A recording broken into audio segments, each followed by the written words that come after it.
Michael Imhotep, founder of the African History Network, host of the African History Network show. I'm a talk show host, researcher, lecturer, writer, and historian. I am here with one of my friends and one of our Grandmaster Scholar warriors, Tony Browder, historian and archaeologist. How you doing today, Tony? I'm wonderful, man. It's good to be able to connect with you again. Absolutely, absolutely, man. I Been a know minute. yes, it's been a minute. We've talked through Facebook, man, and been trying to catch up with you in and out of the country, things like that. But Tony was one of my first interviews that I did in 2010 when I launched the African History Network show. And we're celebrating our 13th year anniversary. First launched March 10th, 2010, the African History Network show.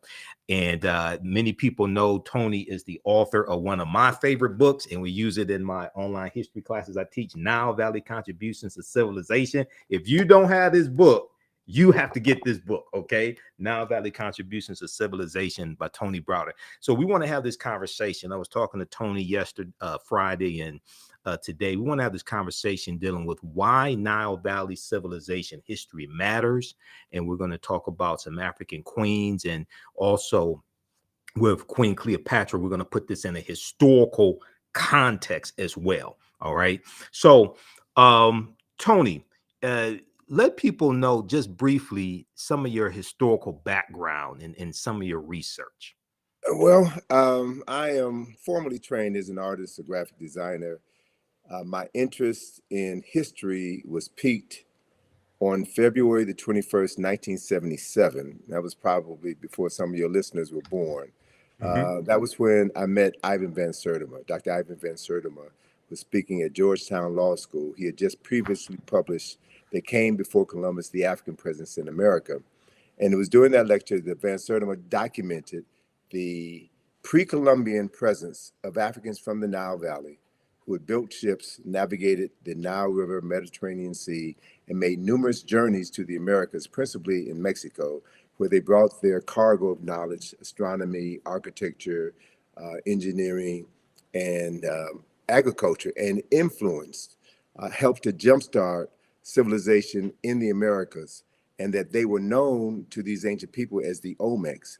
And there were at least 20 large heads of these stone-carved heads of these Africans that were placed on ceremonial temples and mounds throughout Mexico.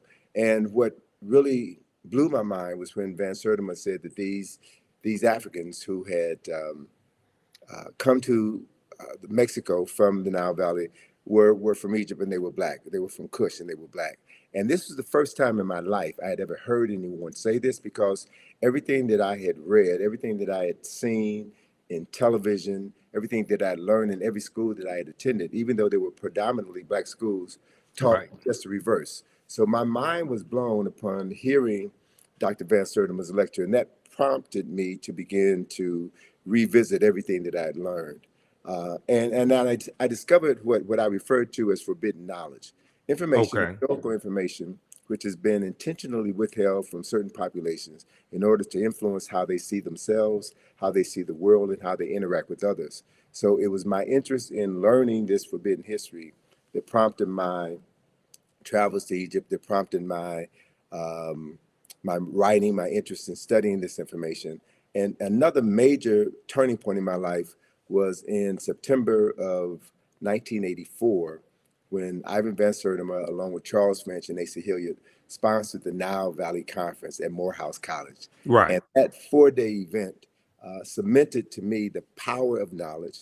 And the interesting thing about this gathering was that it featured not just African scholars and African American scholars, but European scholars who also understood that the historical knowledge of the past had been fragmented and had been erroneously presented as historical truths. So beginning to become aware of the fact that whoever controls your knowledge of the past controls your conception of yourself in the present has really framed everything that I've done. So the work that I've done, the writings that I've done, the study tours that I've done are all designed to introduce people to historical information that it may not have been a part of their formal educational process, but information that is critical to their ability to determine who they are and how they can move into the world and through the world and better interact with others.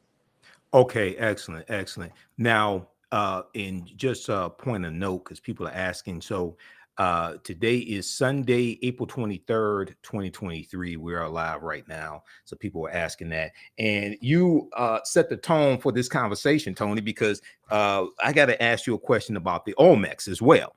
Okay. Okay. Because you just mentioned the Olmecs, right? And I teach about this in my class. And in Dr. David Imhotep's book, The First Americans Were Africans, Documented Evidence, he talks about the Olmec, Mandinka, Egyptian or ancient Kemetic connection. Okay. I want to have you explain that in just a minute. And then also, okay, CS, thanks for your support. If you want to support the African History Network, visit our website, theafricanhistorynetwork.com, theafricanhistorynetwork.com. You all can support us through Cash App, $, the AHN show through Cash App, and PayPal, paypal.me/the AHN show. And when you do it through YouTube, they take a third of it, just so people know, because they're trying to support through YouTube. Okay. Also, give your website, Tony, and let people know how they can support your work. And then I'm going to have you answer that question about the Olmecs. Sure. Well, our website for IKG is www.ikg-info.com, ikg-info.com.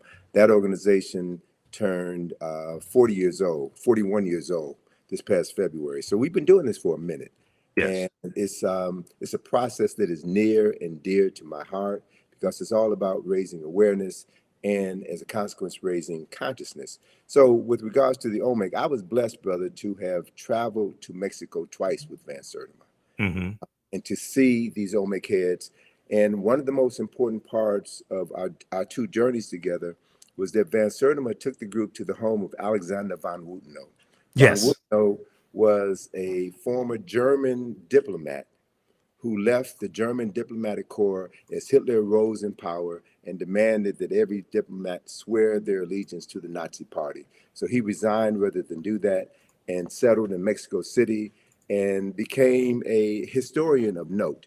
Von Wutenow had the largest collection of Olmec figurines, terracotta Olmec figurines in the world.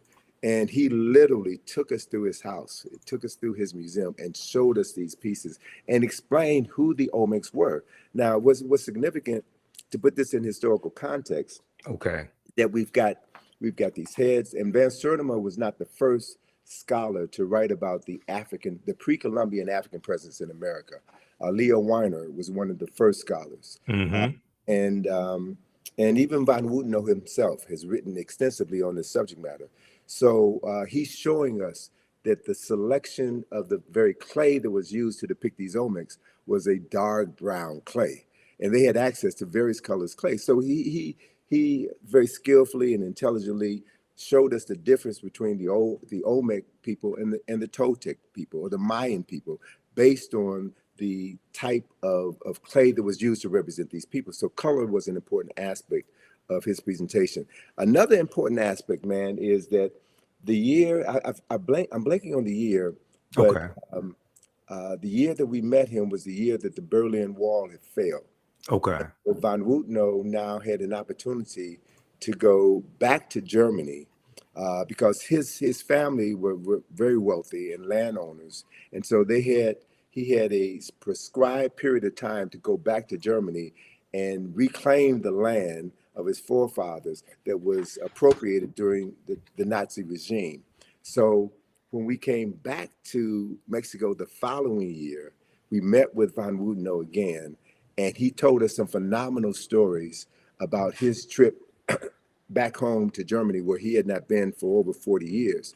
And his colleagues, some of his colleagues who were Egyptologists, and shared with us that they had evidence of additional Kushite kings, specifically of the 25th dynasty, who are not a part of the historical record, right? So to be able to be in the presence of people who have access to firsthand documentation and can see beyond the veil and add more depth and clarity to a history that has been marginalized was significant to me, was critically important to me.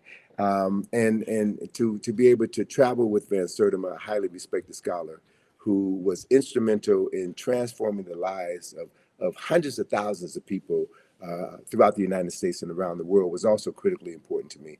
But one other factor that hurt me to my heart was to learn that Van Sertima was denied tenure at Rutgers University because he had written They Came Before Columbus, the African Presence in America.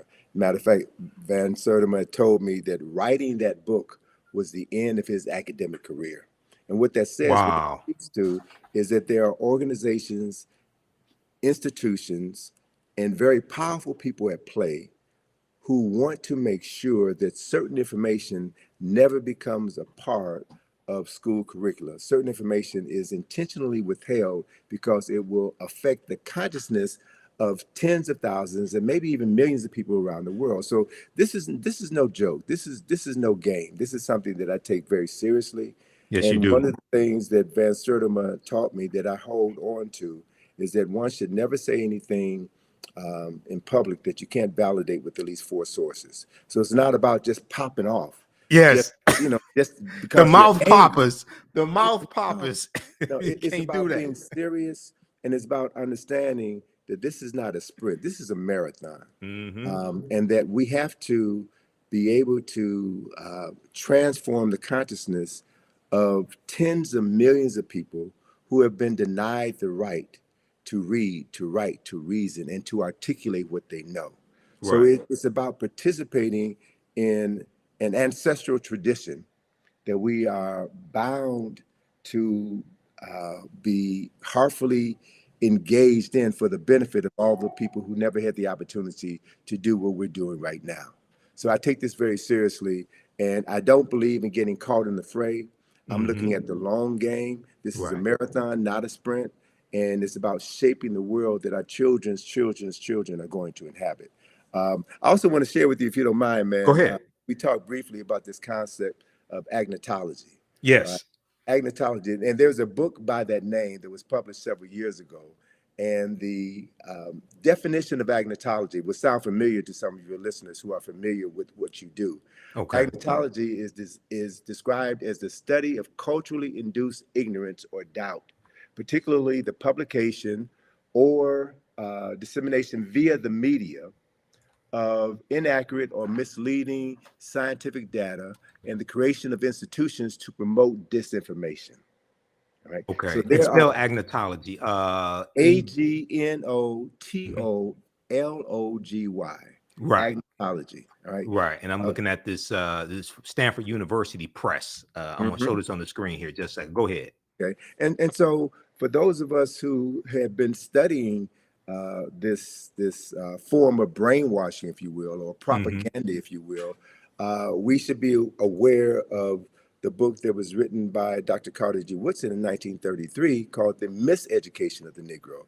So Right. agnotology is another word for miseducation. It is the intentional marketing of ignorance in order to move people in a specific direction. And so the media, based on my experience and my background in the media, marketing, advertising, and design, I know very clearly that the media, i.e., social media, is the most powerful form of mental manipulation ever created in the history of the world. And Hmm. so we have heard about, um, uh, you know, Russians planting disinformation on social media in order to stir up animus in the United States Right. during previous presidential elections. Correct. So, folk who understand the power of misinformation and the power of being an unseen hand in the internet, in cyberspace, you don't know where these messages are coming from. Hmm. People have a tendency to be people. A large segment of the population is addicted to this information. They're addicted to information that excites them and moves them to emote as opposed to moving them to think and process what they're doing.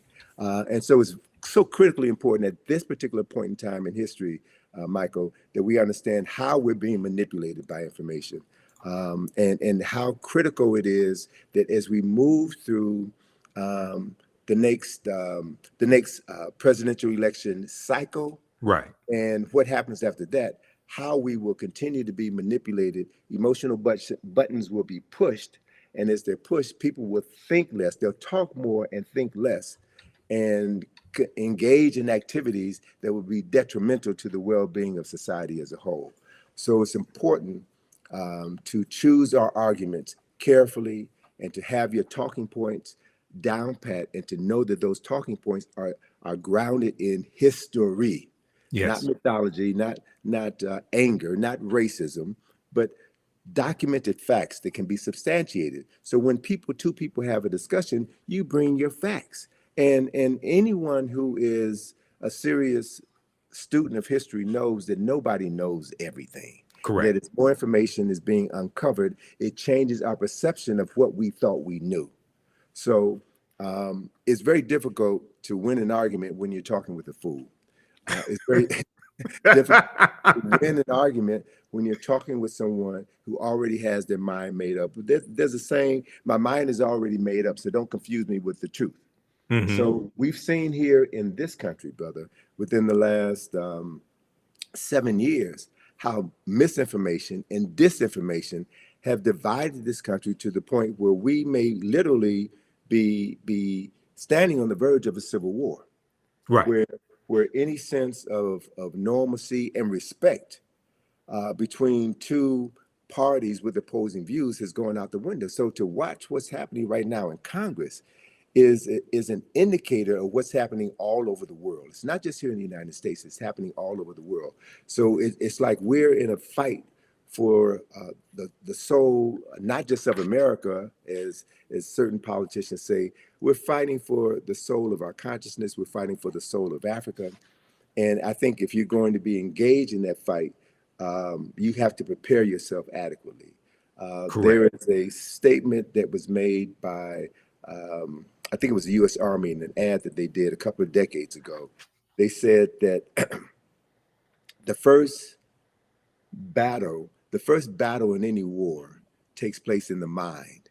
Hmm. And the first casualty of any war is always the truth, right? It's always the truth. So we have to be very clear about what we're talking about so that we can deal with the truth that stands on solid ground and Right. not a truth that liars speak in order to muddy the waters and to move people into a space where they won't be able to distinguish the truth from a half truth from an all out lie. So these are the issues that I think that are so critically important for your listeners to understand. And it's also the reason why I just finished a two-part webinar on why Nile Valley civilization matters. There's Okay. certain core information that has to be understood if you're going to engage anyone in any discussion about African history or Nile Valley history. And we've never been given the basic knowledge. So there are many people, unfortunately, who have a very pronounced presence on the web who read one book and all of a sudden become an expert on something that they know very little about. Correct. And Correct. so dealing with these issues, dealing with the larger issue is important. And that's also one of the reasons why we find here in the United States, there is an ongoing effort on the part of certain parties to suppress the teaching of African history, to suppress the teaching of American slavery. Um, so, what's happening in Florida or Virginia or Texas is nothing but an effort on the part of a certain population to control the historical narrative and to perpetuate a point of view which disassociates them from decades of violence and murder and crimes against humanity. So I understand that. I understand why they're doing what they're doing because of what they have to protect. So my response to that is not to get angry for our former oppressors for saying that they're not going to continue to miseducate us. We have a Right. responsibility and an obligation to educate ourselves. And that's what the Black consciousness movement was about in the 1960s, which led to the Black studies movement, which has opened the door for us to have this level of conversation today. And there has always been pushback. There's always been pushback. And so we have to learn from the lessons of the past. learn how our scholars, our heroes and our sheroes were able to work around these obstacles that were placed in their path in order for them to continue to get the message out and raise multiple generations of people who now have a clearer understanding of what history is and why history is so critically important.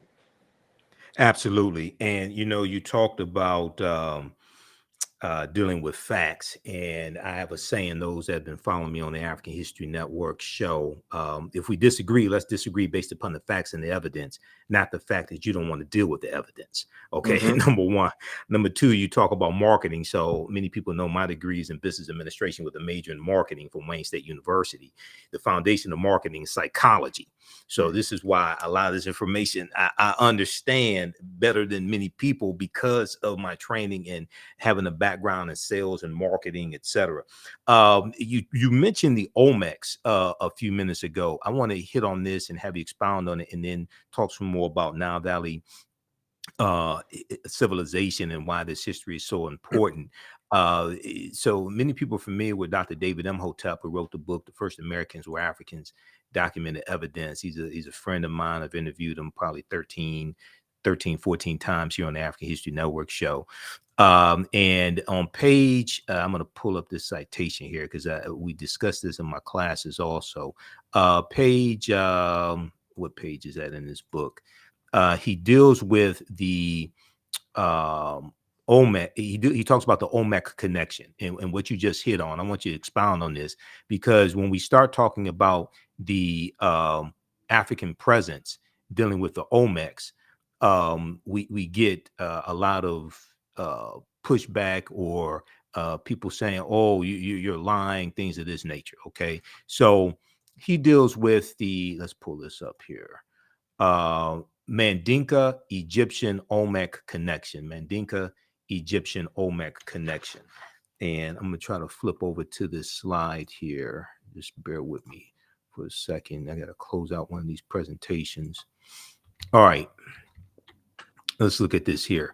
So he says, let's see here. Let's go to current slide. A major ethnic group. And now this is from page 82, I think it is, of the First Americans Were Africans, Documented Evidence. A major ethnic group among the ancient Egyptians were the Manding people, a Niger-Congo homeland in the general vicinity of the Upper Nile Valley, is probably as good a hypothesis as any for the origin of the Manding. And let me try to reconnect here. I want to show this slide. Okay, so we'll do this, and let's go here. All right, resume slideshow. That's what we need. The proto-Manding migration. The proto-Manding migration had to have taken place during the African Aqualithic period. That was a wet period in Africa that lasted thousands of years, at a time when the Sahara was fertile and had river systems and great lakes.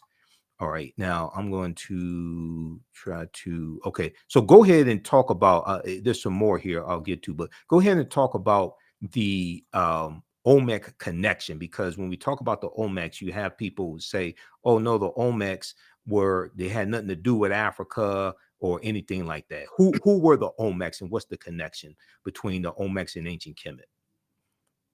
Sure. Well, anytime new ideas are introduced into the academy, there will be those who will reject those new ideas because reputations are built on maintaining certain concepts and ideas. Right. So, as a matter of fact, one of the foremost Mesoamerican scholars was Michael Coe of Yale University, Mm-hmm. and he railed against Ivan Van Sertima and his publication, They Came Before Columbus, and the Olmecs, the fact that the Olmecs were African. It was Michael Coe who said, and there you go. I was going to ask you if you had any images of an Olmec head. This is perfect. Yeah. It was Michael Coe who stated, and this is someone with a PhD in Mesoamerican history who taught at Yale University. Michael Coe said that the reason why these Olmec statues had broad noses and thick lips is because the people who carved those statues didn't have the tools to make thin I've noses heard and thin lips. that. All right. So that quote came from Michael Coe. Okay. Spell his There are last name, please. certain Spell his last name. COE. C-O-E. Michael Coe. Okay. Yes. And Van Sertima, in describing this particular Olmec head, and this is at Villahermosa. I think it's at Villahermosa. No. Oh God, it'll come back to me. Okay. But this particular museum is an incredible museum, man. They have one of the largest collection of Olmec heads, and the Mexican architect who designed this museum, I think it is Villahermosa. The Mexican architect who designed this museum also designed the Nubia Museum in Aswan. Okay. Right?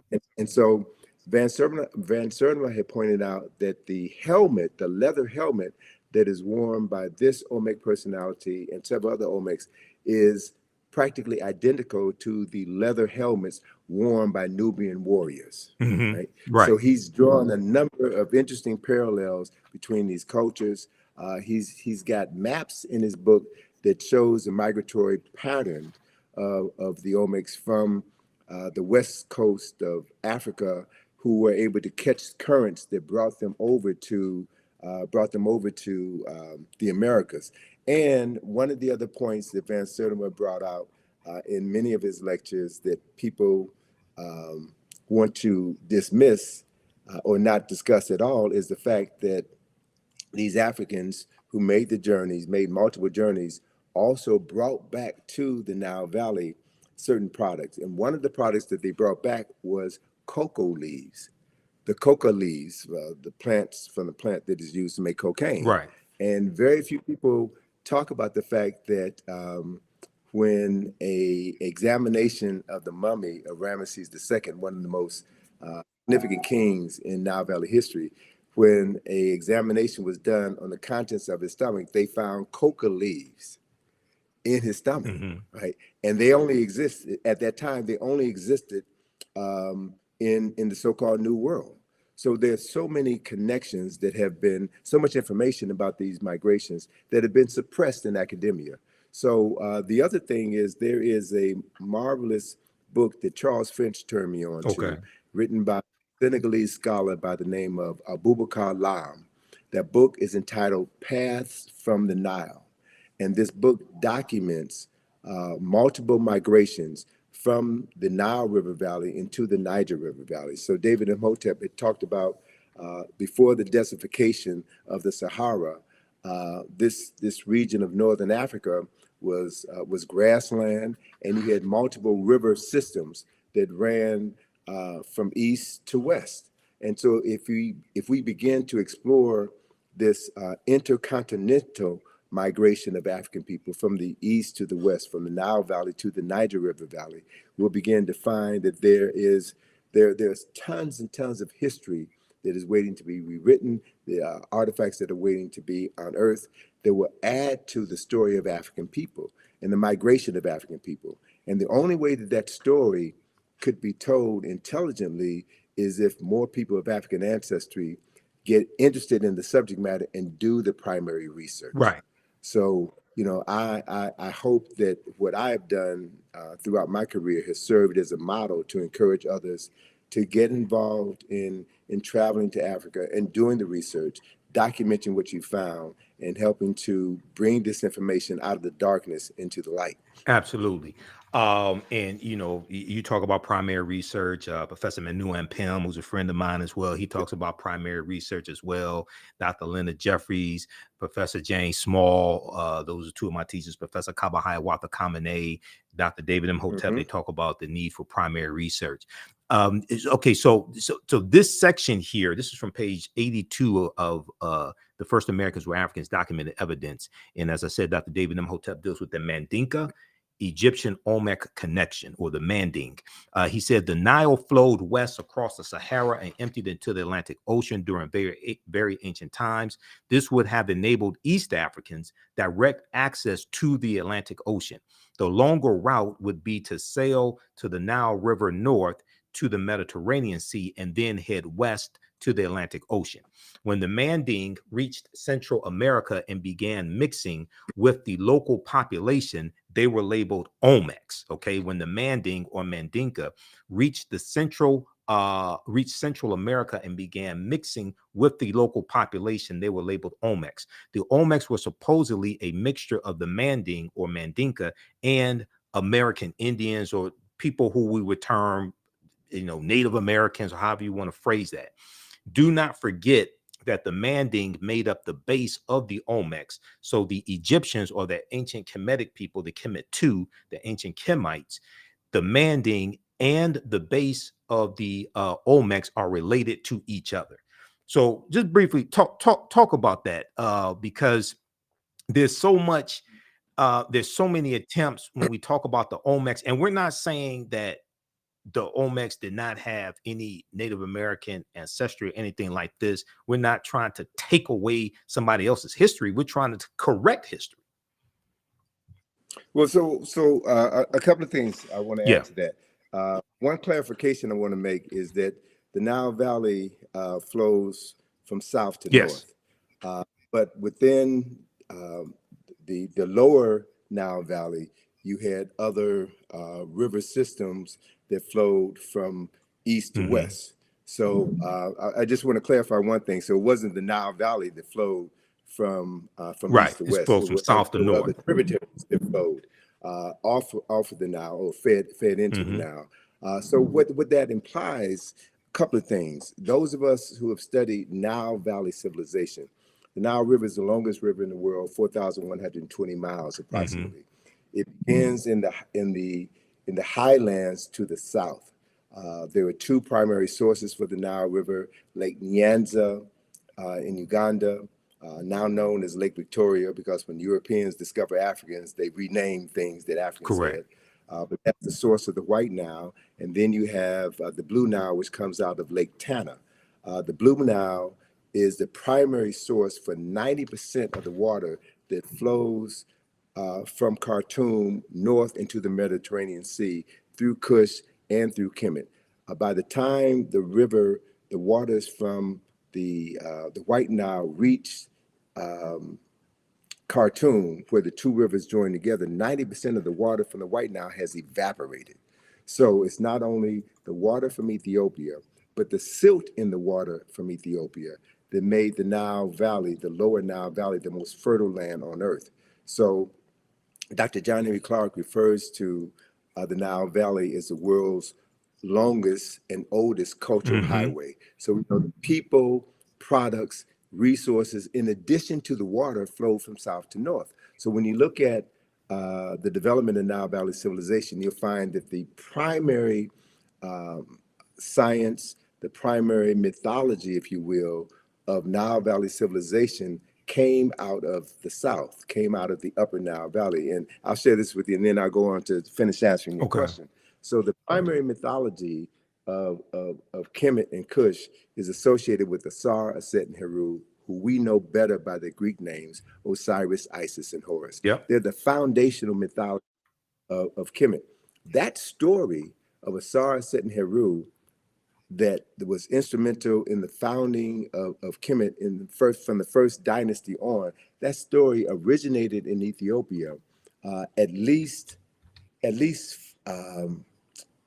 4 to 6,000 years earlier. Among the people known in southern Ethiopia as the Omoro people. That same story is there. And as it flowed northward down the Nile, it modified over time, Yes. right? And became slightly interpreted, but that is a fundamental story. So you also had situations where as Africans migrated from south to the north, they also migrated from the east to the west. So there was this flow, this intergenerational transference of knowledge and technology over time and space from the east coast of Africa to the west coast of Africa.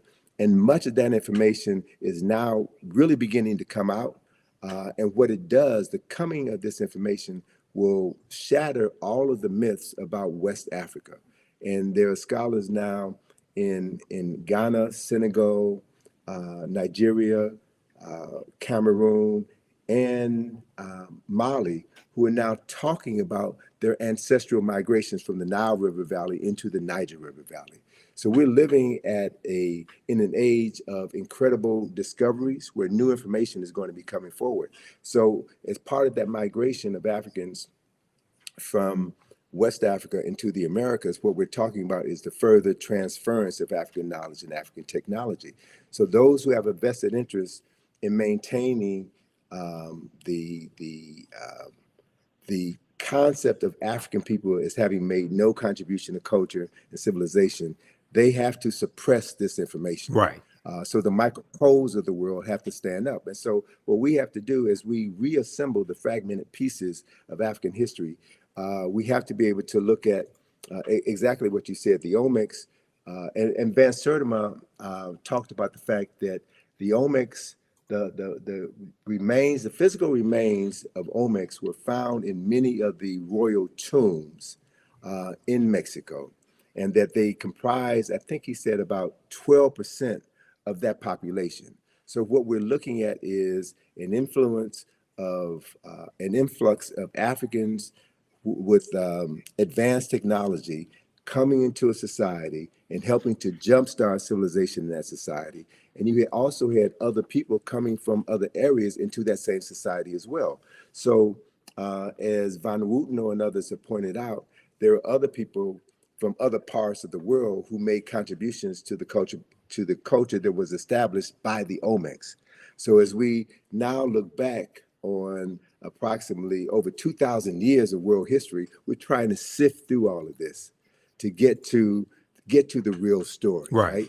And so the main point is we don't have to say that Africans invented everything in America, that Africans were the indigenous population in America. We don't have all of the evidence at this point in time to stand firmly on the truth to say that, but we can say beyond a shadow of a doubt, based on the archaeological and historical information that we already have at our fingertips, that Africans from the Nile Valley played a pivotal role in helping to jumpstart culture and civilization in the Americas 2,500 years before Christopher Columbus was born.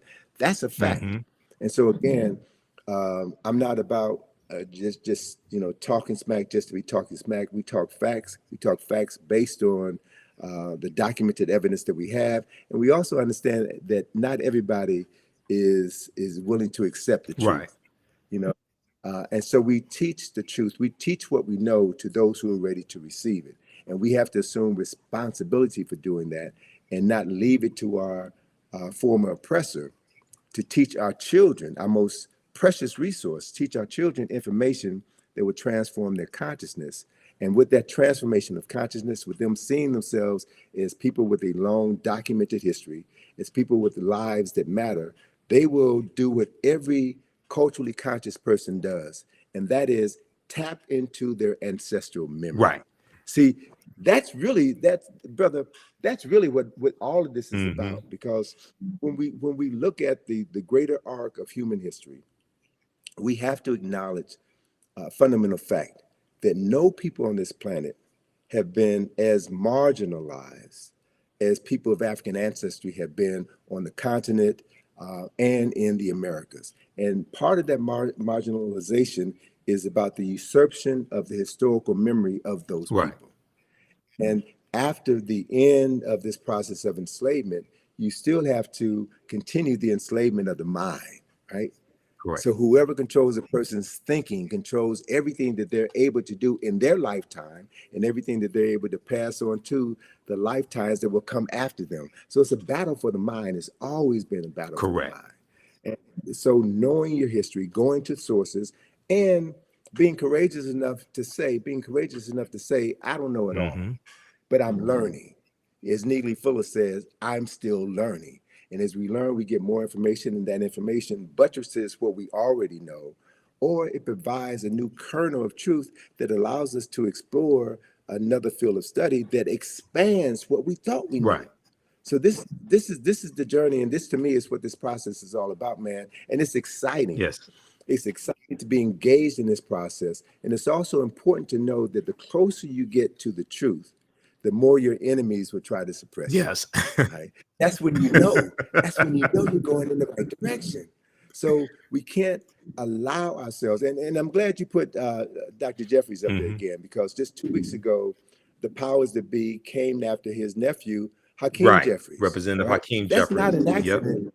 That's not an accident that is happening now. And they're bringing up issues that came to the fore in, what was that, 2001. 2001. Issues from 20 years ago, they're bringing it up. Why? Because Hakeem Jeffries represents this phenomenon that I'm truly beginning to embrace and wrap my mind around. And that is the major reason why people of African ancestry are still here. The reason why we have not been exterminated is because of the power that we carry within us, this genetic memory that has been driving us and allowing certain people within our group to overcome seemingly insurmountable odds. So it's not just us doing this, it's the ancestors working through us. And it's the acknowledgement of the ancestors, which has always been our greatest power, our greatest resource. So whatever others can do to make you feel that to be African is to be ignorant, to be African is to be shameful. Deny your African ancestry means that you deny your ancestors off from your only salvation, right? So there, and unfortunately, brother, there are many of us, many of our people who deny that they're African, Correct.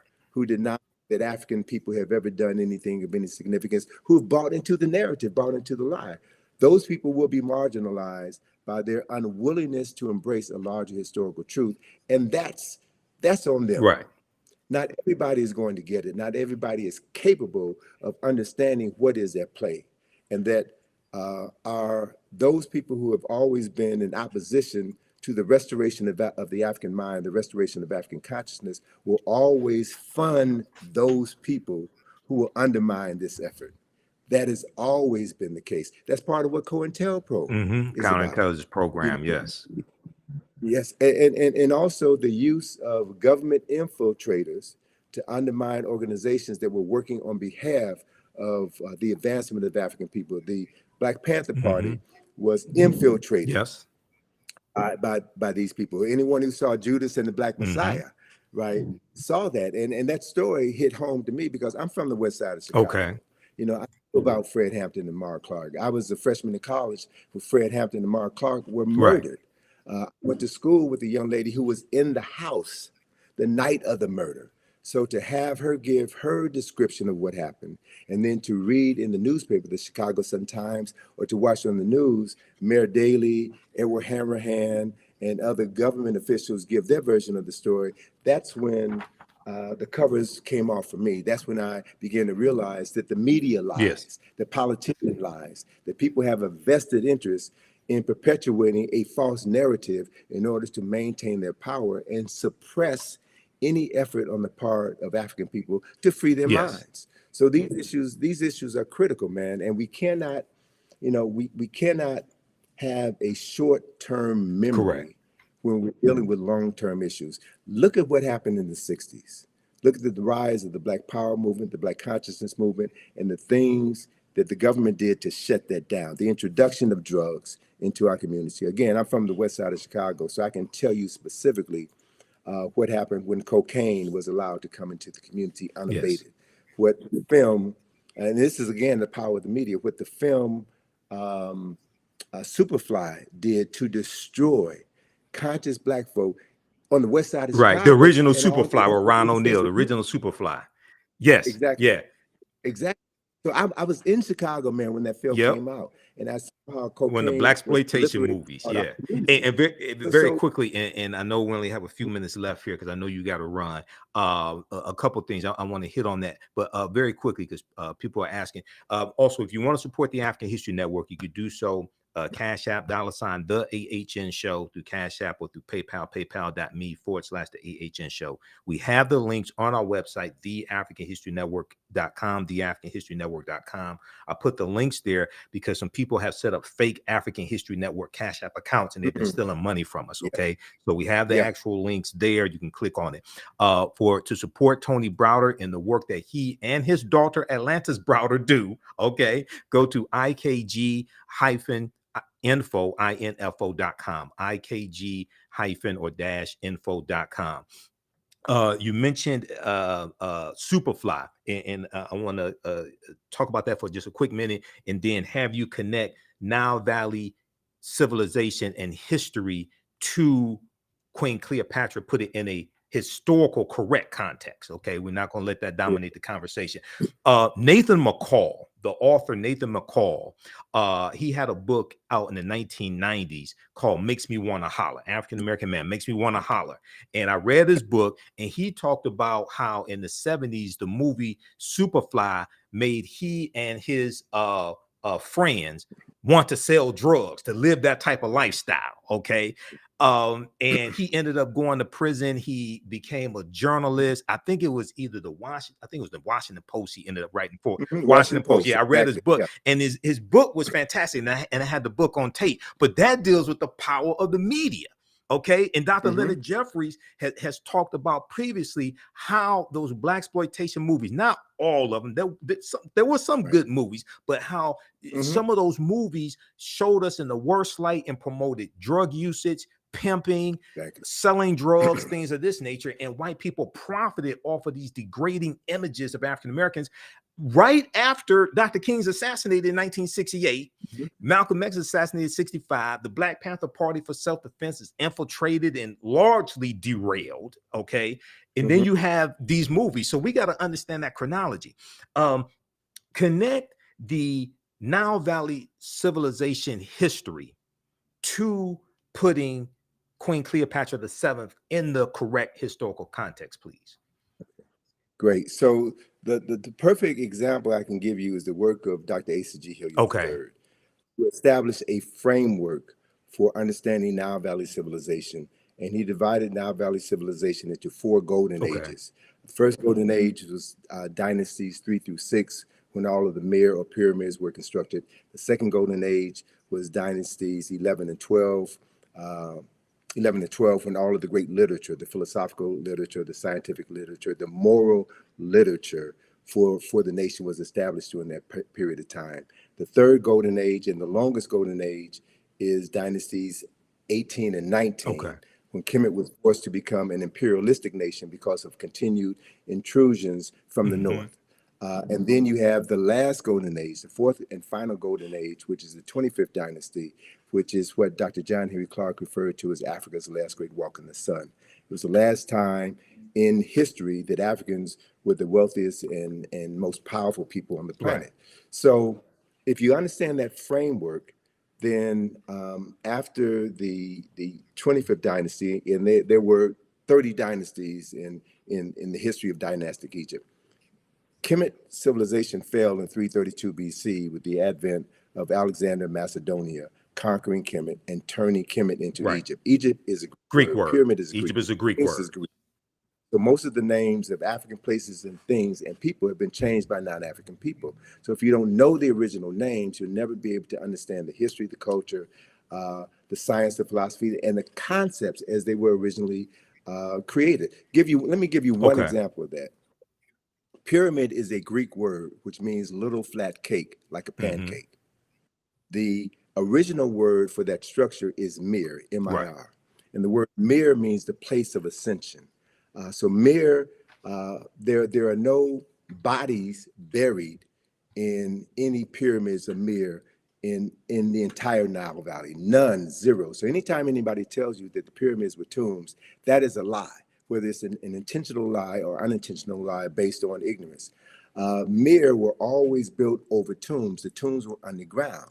So the word mir means the place of ascension, the place of ascension. And the purpose of a mir was to facilitate the ascension of the soul buried underneath it into heaven, where that soul would be reborn. And they were very specific about where in heaven a soul would go to be reborn. So the first text which documented this journey of the soul into the afterlife was carved in the burial chamber of a tomb known as the Pyramid of Unas, right? So it's in his burial chamber where you find the oldest written religious documents in the world were inscribed on the walls of this particular tomb. that talks about the soul, that talks about the process for the salvation of the soul, that talks about the judgment of the soul, and the place where souls go to be reborn. So the framework for Western religions can be found in the Nile Valley. So it's important to reclaim the names. It's important to understand chronology and history. So in that Yes. context, Alexander of Macedonia conquered Kemet in 332 BC, and the word Egypt derived from the name Ha-Ka-Ptah, which is the temple of the spirit of Ptah in the city of Mennefer, which was later renamed Memphis by the Greeks. And so that word Ha-Ka-Ptah became Aegyptus, which was Latinized and became Yes. Egypt. That's how that word devolved, not evolved, it devolved because it lost its essence through the evolution of the word. And so once Alexander conquered Kemet, then he became so enamored by the 3,000 years of historical knowledge that he had inherited by virtue of conquest. And so he no longer referred to himself as Alexander, son of Philip of Macedonia. He called himself Alexander, son of Ammon, son of Amen, the unseen presence of God Right. Almighty, which is a upper Nile Valley concept, right? And so the Greek rulers then descended from Alexander's line. And Cleopatra is the last of these Greek rulers. So Cleopatra, for all intents and purposes, Cleopatra was not African. She was not Kemetic in the literal sense of the Right. word. And so my thing is, don't get caught up in Cleopatra. Mm-hmm. There are other personalities of more historical and cultural significance who we should be focusing our attention on. So I would bypass Cleopatra discussion and focus on Queen T, who was one of the baddest queens in human Right. history. She was one of the most powerful rulers on earth. She was the wife of Amenhotep III, and their statue in the Egyptian Museum in Cairo is the largest statue in that building. And anyone who looks upon that statue could see the nationality or the race, if you will, of who these two African people were. And it's very clear that we understand the chronology. Queen T was the wife of Amenhotep Right. III. The son was Amenhotep IV, who changed his name to Akhenaten. And Akhenaten's son was the person that we call King Right. Tut. So if you understand the history, understand the chronology, you can focus your attention on subject matters that are more worthy of discussion than Cleopatra. Not to dismiss her summarily, but Cleopatra is about as significant as Meghan Markle is. I'm just saying. Right. Right. Context is everything. Right. Context is everything. Right. So look at, and there, thank you for that image of Queen T. Now, that's a very small Mm-hmm. image of Queen Mm-hmm. T. And what I would also suggest those of your listeners who live in New York, go to the Metropolitan Museum, the Met Museum, and you'll see an image of Queen T in the Met Museum. But that image of Queen T has half of her face destroyed. And there was an article that was written in the 1970s that was an attack against African-centered scholars. And Asa Hilliard brought this knowledge to our attention. The people from the New York Times had interviewed him as part of this same debate that folk are having right now about Cleopatra and African history. And Asa Hilliard showed this image of Queen T. And this image of Queen T, I love it so much because it reminds me so much of my dear friend, Dr. Francis Chris Yes. Wilson, with the afro, the stern Yep. look, and a woman who was clearly in control of herself and her destiny. So Asa referenced that face of Queen T in the Metropolitan Museum with half the face knocked off. So they had an opportunity, the New York Times had an opportunity to tell the truth, but they chose not to. Right. And so these are the games that we're playing with, and we have to, be very careful about who we get our information from. We should read everything, but read everything with a critical eye so that you can discern when someone is being deceptive. You can discern when you're being immersed into aspects of the truth so that you can ground yourself on the truth and not be led astray by arguments or false narratives that is designed to neutralize your strength, your power, and to waste time. Yes. We really don't have any time to waste. Yeah, absolutely.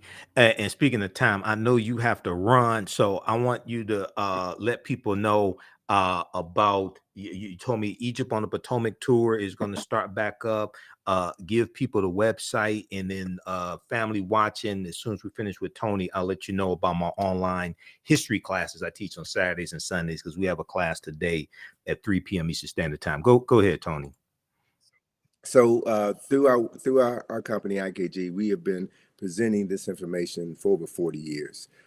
We've done numerous publications. We have numerous activities. One of our most significant activities is our Egypt on the Potomac field trip, which is something that I created in 1986. So Egypt on the Potomac is designed to show people the Egyptian presence, the Kemetic presence in Washington, D.C. Right. And I've done research. We've been doing this for well over 30 years, and no one has ever challenged me based on the information that we put forward to show that America's founding fathers chose examples from the Nile Valley, from Kush and Kemet, in order to establish the foundation for what has become the capital of the wealthiest, most powerful nation in human history.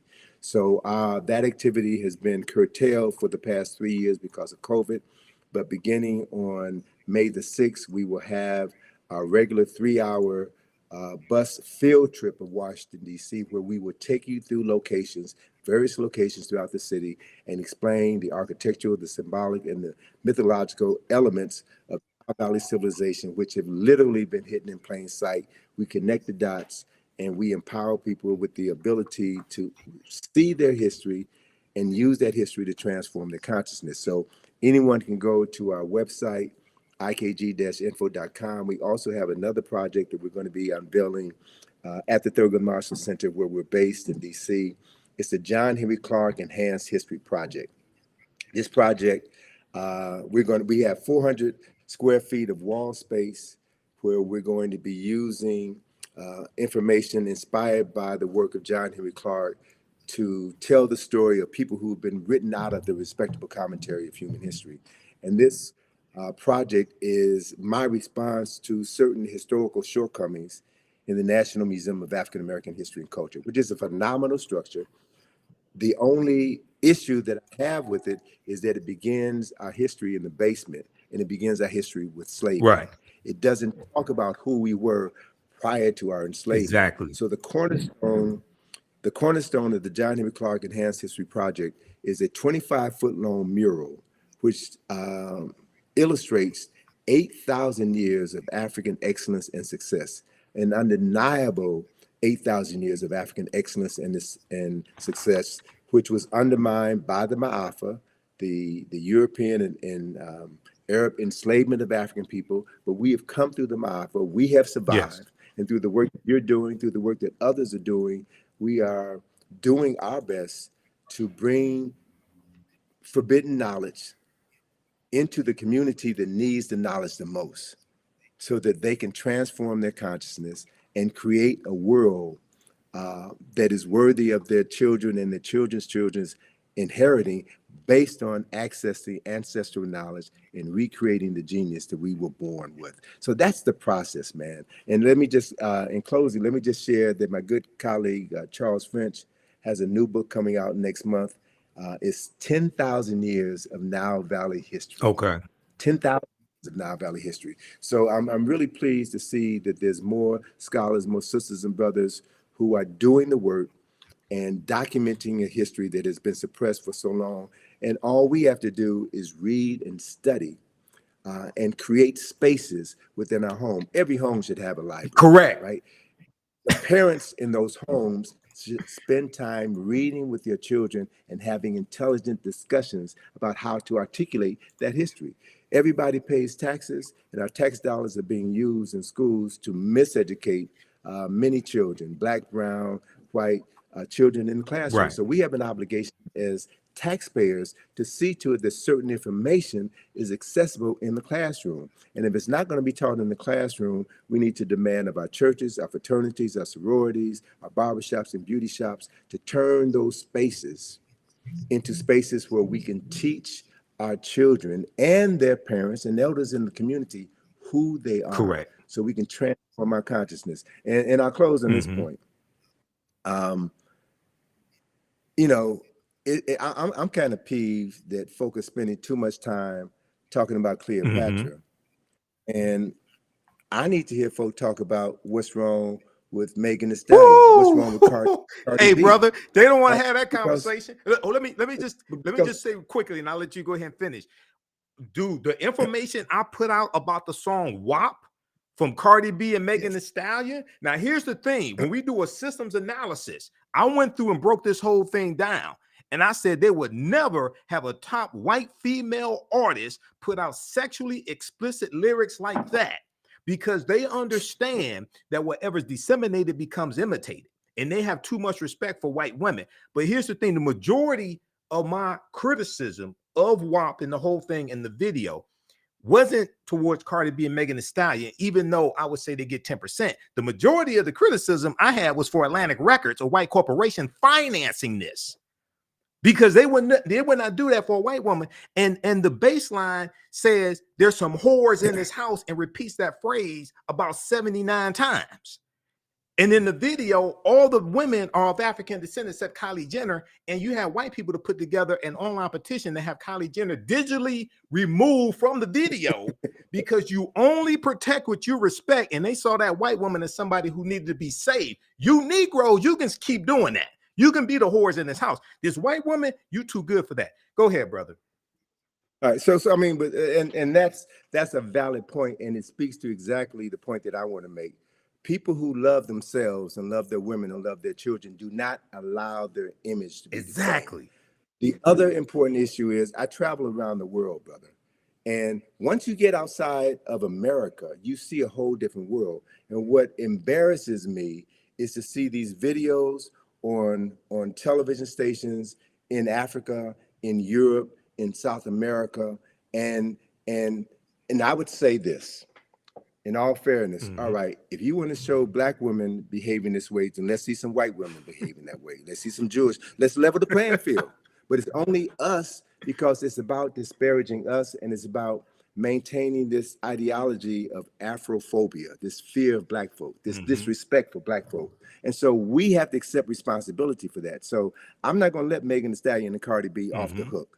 I'm not going to let them off the hook because they are rewarded for that by Megan Thee Stallion was Person of the Year, Time Magazine. They appear on Saturday Night Live. They appear on all of these programs. So what that does is send a message to young and impressionable black women, black girls. If you want to get paid, if you want respect, wear weave, wear these fake nails, wear all of these things that deny your true essence in order to be accepted by a community that has never had any interest or desire in you.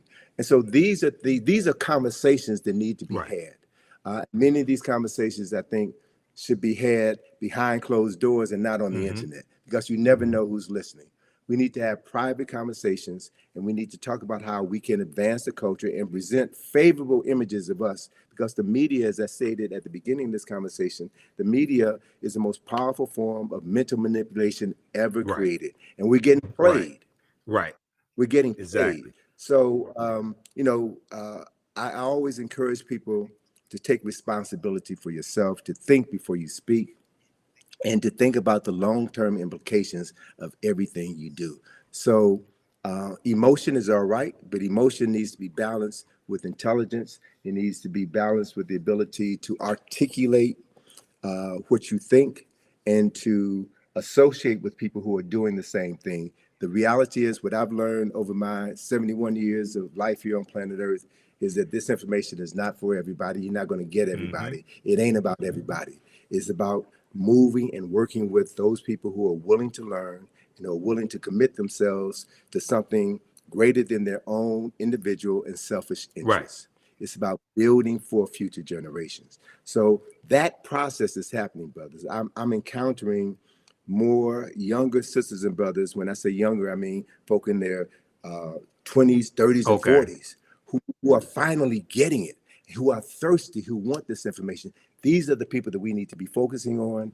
We need to help frame the historical understanding of topics so that they don't get sidetracked by these games, by these traps that are set up just to waste their time, but stay focused like a laser, do the work, love yourself, right? And demonstrate that love and how you interact with other people who look like you, and build something tangible together that is going to outlive you, something tangible that can be passed on to future generations. And if you can do that, man, if you can do that throughout your lifetime, then we can say that the day will come when our ancestors will return and have bodies to use that will allow them to create heaven on earth once again. Yes. It doesn't make sense to me, and I keep saying I'm going to close on this. But Hey, take your time, man. I know you got something to do after this, but take your time. I'm not rushing you. Okay.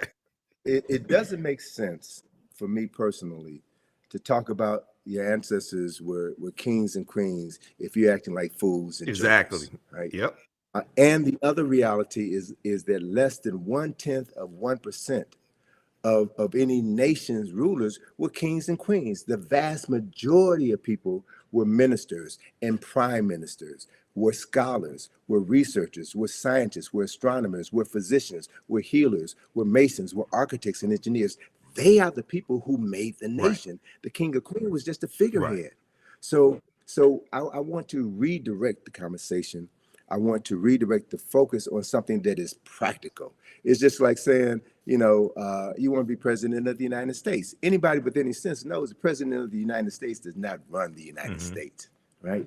And so it's the people who comprise this country who make this country what it is. And we know, people of African ancestry should understand very clearly that it was our ancestors and their free labor that helped to make this country the wealthiest and most powerful nation in human history. So we have an obligation as descendants of enslaved people who survived the Ma'afa. We have an obligation and a responsibility to use the resources that we have access here in this country to educate ourselves, right?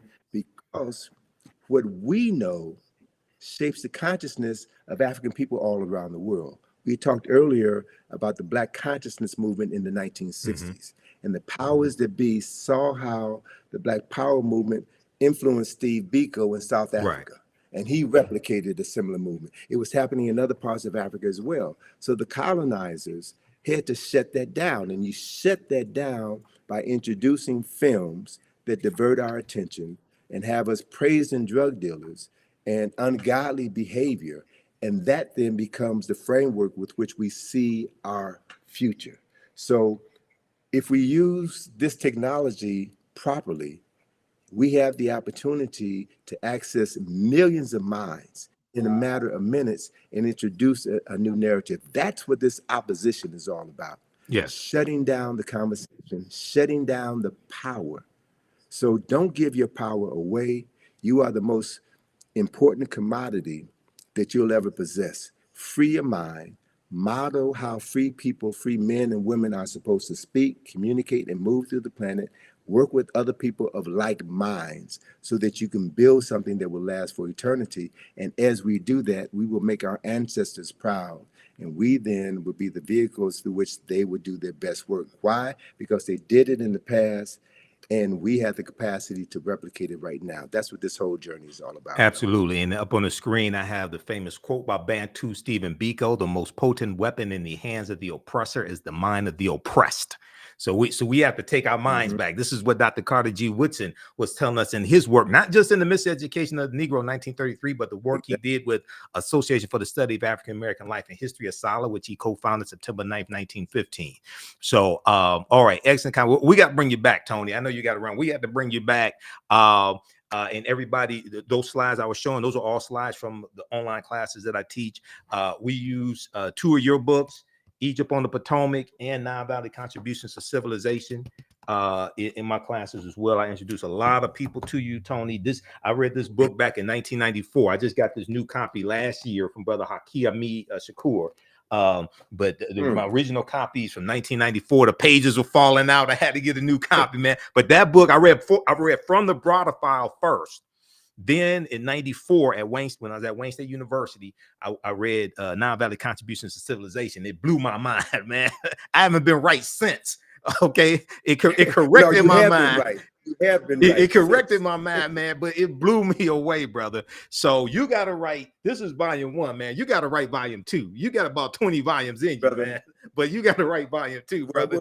Well, brother, that's one of the reasons why I need to use the time that I have left to redirect my energies. I've got a ton of information Yes. that I need to get out. Yes.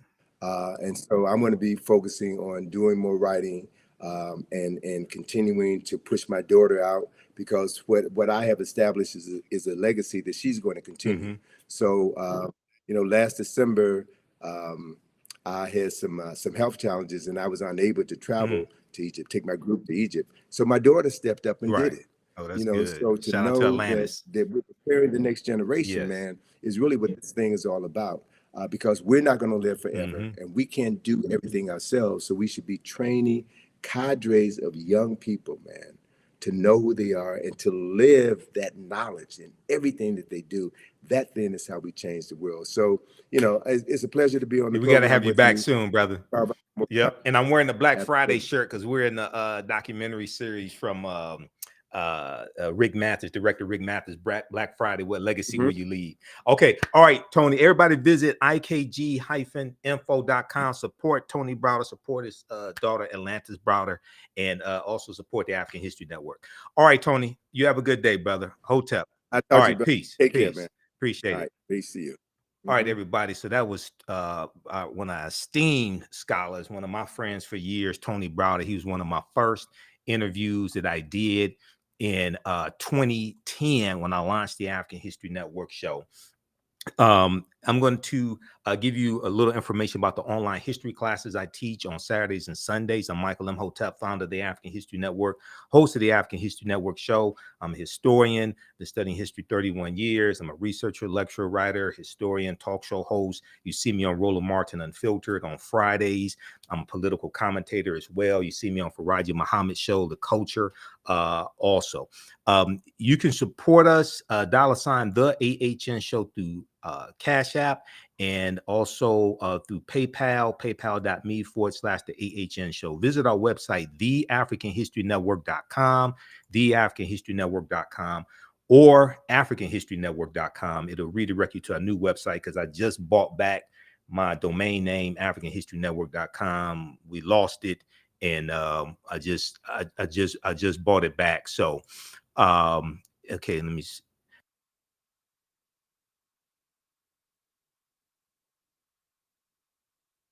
Okay, I just bought back that domain name. When you go down the website, it has information about our radio show. I'm on 9:10 a.m. the Superstation WFDF Sundays, 9 p.m. to 11 p.m. Eastern Standard Time. We have our social media handles here. We'll be on live tonight, 9 p.m. to 11 p.m. Eastern Standard Time. We broadcast on Facebook and YouTube also. The African History Network on Facebook, Michael Imhotep on YouTube. We have our PayPal, Cash App information here, $, the AHN show through Cash App, and through PayPal, paypal.me/the AHN show. And you click right here, it takes you to our QR code for PayPal. We have this graphic here. This shows the actual Cash App tag, $, the AHN show, SHOW. When you go to it, it says Michael. It may show my picture. There are about 5 fake African History Network Cash App accounts I've identified. I opened up an investigation with Cash App last year. I'm still trying to get them shut down. So these other ones like $, the AHN SHO, or $, the AHNS. These are all fake African History Network Cash App accounts. They've been stealing money from us.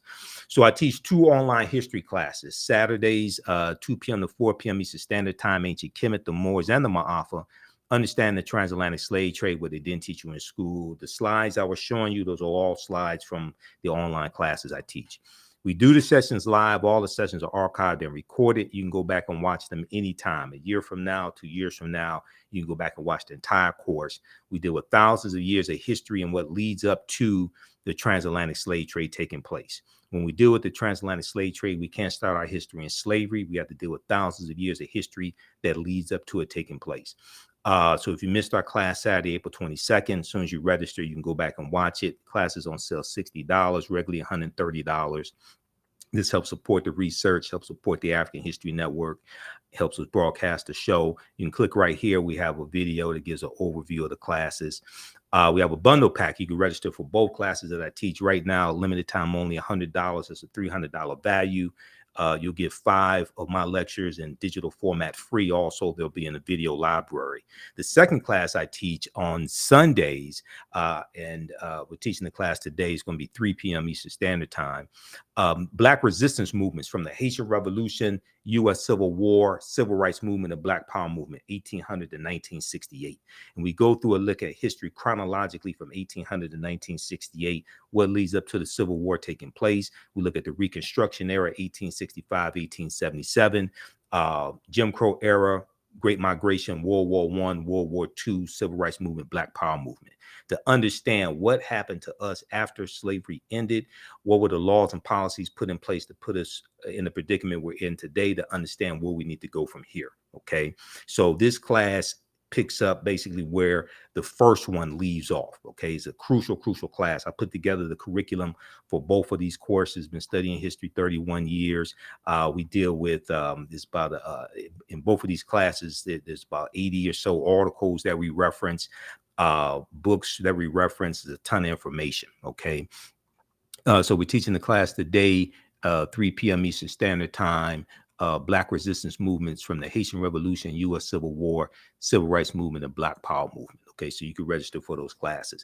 And very quickly here, I'll show you just a brief introduction to understand the transatlantic slave trade, what they didn't teach you in school. And that I've been teaching this class on and off since 2017. Okay. We use 2 of Tony's books in the class. We use 2 books from Runoko Rashidi as well. And there's in yesterday's class, there was a interview that I did with Runoko back in 2014. And we talked about Chevalier, Joseph Ballone, who the movie Chevalier is about. All right. So I'm about to re-release that interview to let people hear that information also. Okay, let me show you this here quickly. And we dealt with this. We just had our class on Saturday, fantastic class, Ancient Kemet, the Moors, and the Ma'afa, Understanding the Transatlantic Slave Trade. I'll post the link here. Mississippi River. Now, you know, somebody asked about the Mississippi River. You know, Memphis, Tennessee is named after Memphis in Egypt. Okay, we talk about this in the class. Memphis, Tennessee is named after Memphis in Egypt, and one of the founders of Memphis, Tennessee was General Andrew Jackson, who then became President Andrew Jackson. And Memphis, Tennessee sits at the mouth of the Delta, the Mississippi River, and the Mississippi River was looked at to be the Nile River of America. The Mississippi River is looked at as the American Nile. Civilizations are built along long rivers. Civilizations were built upon along the Nile River. This is something that Dr. John Henry Clark talked about as well. Okay, now, so there's a relationship between Memphis, Tennessee, and Memphis in Egypt. Now, we can't start studying our history in slavery, even when we deal with the transatlantic slave trade. We can't start in 1619. I know the 1619 project is out. There's some good information in there. There's some problems with the 1619 project as well. I wouldn't say ban it or anything like that. But African people been in the land we call the United States of America going back at least 51,700 years ago. So we can't start in 1619 or the 1440s when the Portuguese get involved. 1441 with Anton Gonzalez going into Mauritania, taking out about 12 Africans, taking them back to Portugal. We have to understand the history chronologically and deal with the 800-year occupation of Europe by the Africans known as the Moors, who entered the Iberian Peninsula, today known as Spain and Portugal, from North Africa in 711 AD, led by Tariq ibn Ziyad. So in yesterday's class, we talked about the Moors going in, fighting against the Vandals and the Visigoths, and some of the things that the Moors introduced into Europe. And it's going to be the teachings that the Moors take into Europe that bring Europe out of the Dark Ages. So when you register for Ancient Kemet, the Moors, and the Ma'afa, Understanding the Transatlantic Slave Trade, what they didn't teach you in school, you can watch yesterday's class. So this course not only deals with the transatlantic slave trade, but thousands of years of history that leads up to the transatlantic slave trade taking place. August 20th, 1619 marked the 400th year anniversary of those 28-odd Africans or 28-odd Negroes coming into Point Comfort on the White Lion pirate ship. It was a pirate ship. It was an English pirate ship on August 20th, 1619, in what would later be called the colony of Virginia. This year was known as the Year of Return, as many African Americans were and continue to reconnect to Africa and are traveling to Ghana and other West African countries. When we discuss the transatlantic slave trade, we have to first understand that African people are the original people of North, Central, and South America and have been in the land we call the United States of America at least 51,700 years. So as we talked about with Tony, Dr. David Imhotep, the first Americans were Africans, documented evidence, his book. His second book came out in October of 2021, The First Americans Were Africans, Revised and Expanded. On page 14 of his book, he deals with evidence found in Allendale County in South Carolina by Dr. Albert Goodyear, who's an archaeologist at the University of South Carolina. This was a discovery made in 2004, and they found 13 different types of evidence to thoroughly document an African presence in the land we call the United States of America, going back at least 51,700 years ago. They found artifacts, architecture, campsites, carvings, Egyptian writings, footprints in lava, genetic M174D haploid groups dealing with DNA and genetics, linguistics, paintings, skulls, skeletons, structures, and tools. They found 13 different types of evidence. This is why we can't start our history in slavery. The original people of the land that we call the United States of America were African people. Okay, these were the Khoisan. The Khoisan have the oldest DNA on the planet. They come from Southern Africa. They're the ancestors to the Ainu and the Twa, the short-statured Africans. All right. Now here's a picture of Dr. Albert Goodyear. He's a white archaeologist at the University of South Carolina. This is an article from ScienceDaily.com that came out November 18, 2004. The name of this article is called New Evidence Puts Man in North America 50,000 Years Ago. New Evidence Puts Man in North America 50,000 years ago. The article is still there. You can go read it yourself. You can go research it yourself, okay? Radiocarbon tests of carbonized plant remains were where artifacts were unearthed last May along the Savannah River in Allendale County by University of South Carolina archaeologist Dr. Albert Goodyear indicate that the sediments containing these artifacts are at least 50,000 years old, meaning that humans inhabited North America long before the last ice age. Okay, now who were these humans? Were these brown-skinned Caucasians? Were these Europeans? Were these Asians? 51,700 years ago. Who were these people? There were no Europeans on the planet 51,700 years ago. There were no Asians. Okay, who were these people? The people who we call Native Americans, they didn't exist 51,700 years ago. These were the Khoisan. Now, in October 2012, genetic study published in Science magazine found that the Khoisan in Southern Africa are the oldest ethnic group of modern humans, with their ancestral line originating about 100,000 years ago. The Khoisan, formerly called by the derogatory term Bushmen, are genetically unique and no other currently known population had separated so early from our common modern human ancestor, according to the report. Okay, now here are two Khoisan women. These are the short-statured Africans. Okay, now the Khoisan live mainly in Southern Africa in territory spanning Botswana, Namibia, Angola, Zambia, Zimbabwe, and South Africa. They are largely divided into two groups: hunters and gatherers, known as the Sans people, S-A-N-S, and keepers of the livestock, known as the Khoikhoi people. The Khoisan languages include the distinctive click sounds that are not found in the languages of their neighbors. So AtlantaBlackStar.com had a good article called 5 Ethnic Groups That Prove the First Humans Were Black. 5 ethnic groups that prove the first humans were black. Okay, so this is just a sample of the type of information we deal with in this class. It's a 12-week online course. We deal with thousands of years of history. We look at archaeological discoveries that have come out in the last 15, maybe going back 20 years. We look at the discovery of Tanis Heracleon that was discovered, that was revealed in 2013. They had been doing the excavation even before then.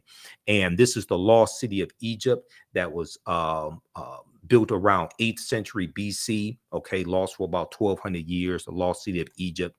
And they found 16-foot tall statues, gold coins. They found dozens of ship anchors, things like this at the bottom of the sea. All right. We deal with different archaeological discoveries like this one coming out of Morocco in 2017.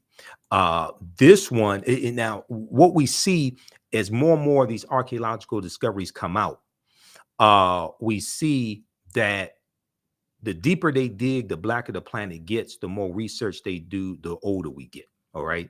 So this discovery here pushed back the timeline about 100,000 years.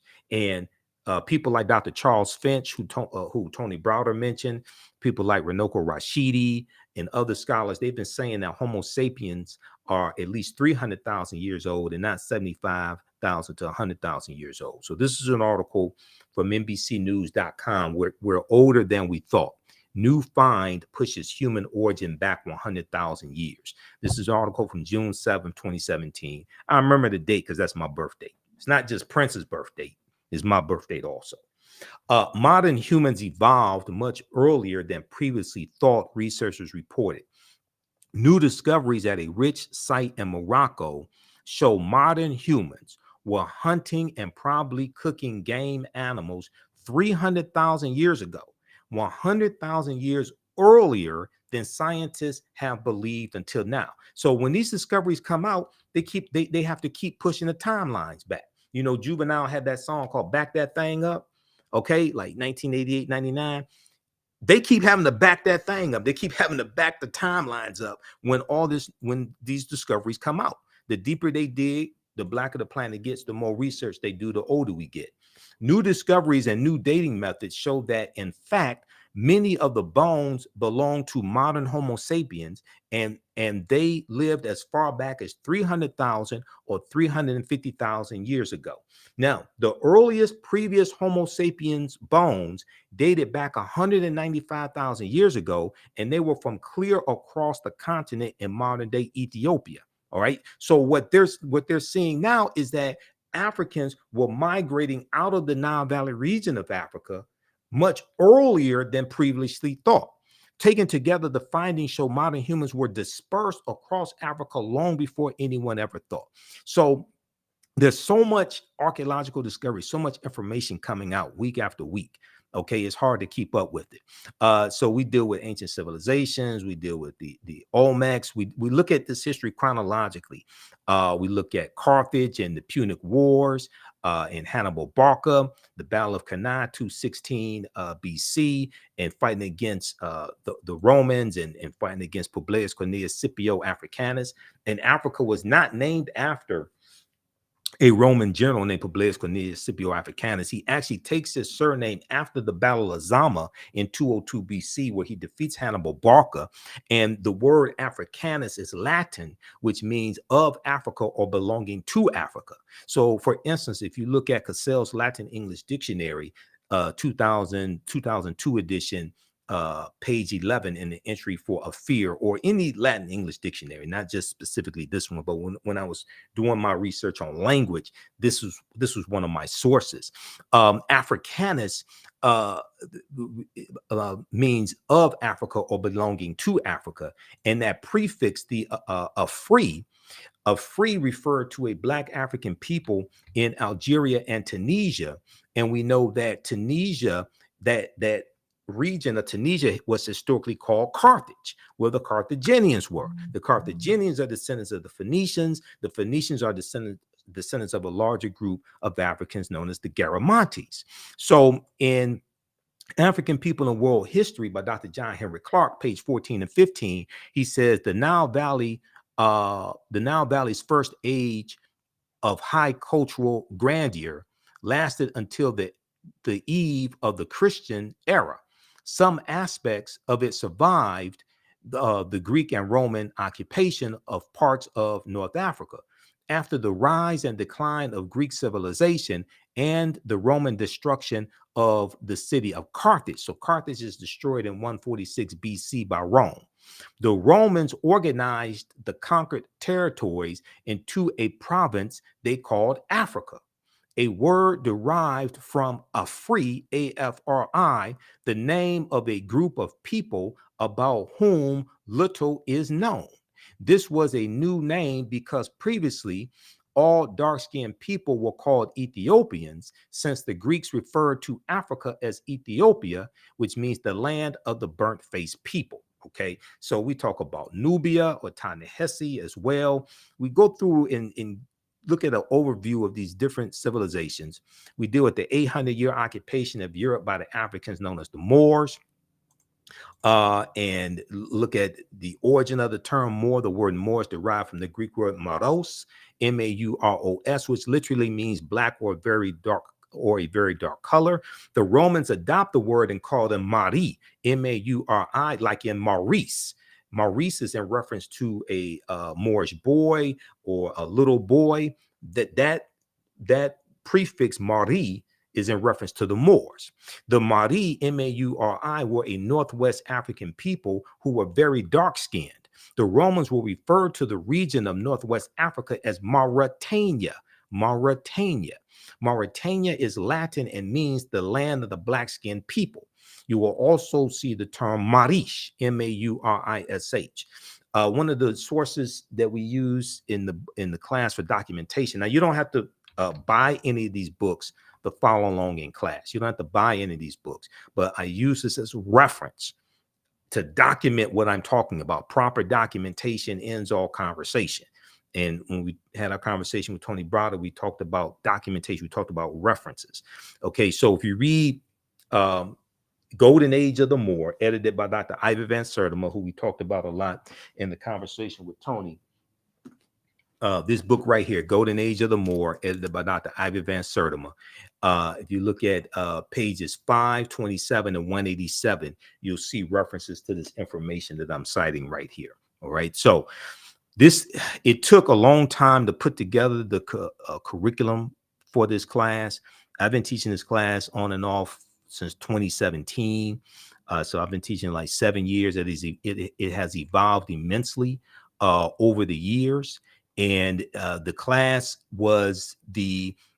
evolved from a 4.5-hour lecture that I gave in 2014 called Understanding the Transatlantic Slave Trade, what they didn't teach you in school. And that lecture was the culmination of about 7 years of research.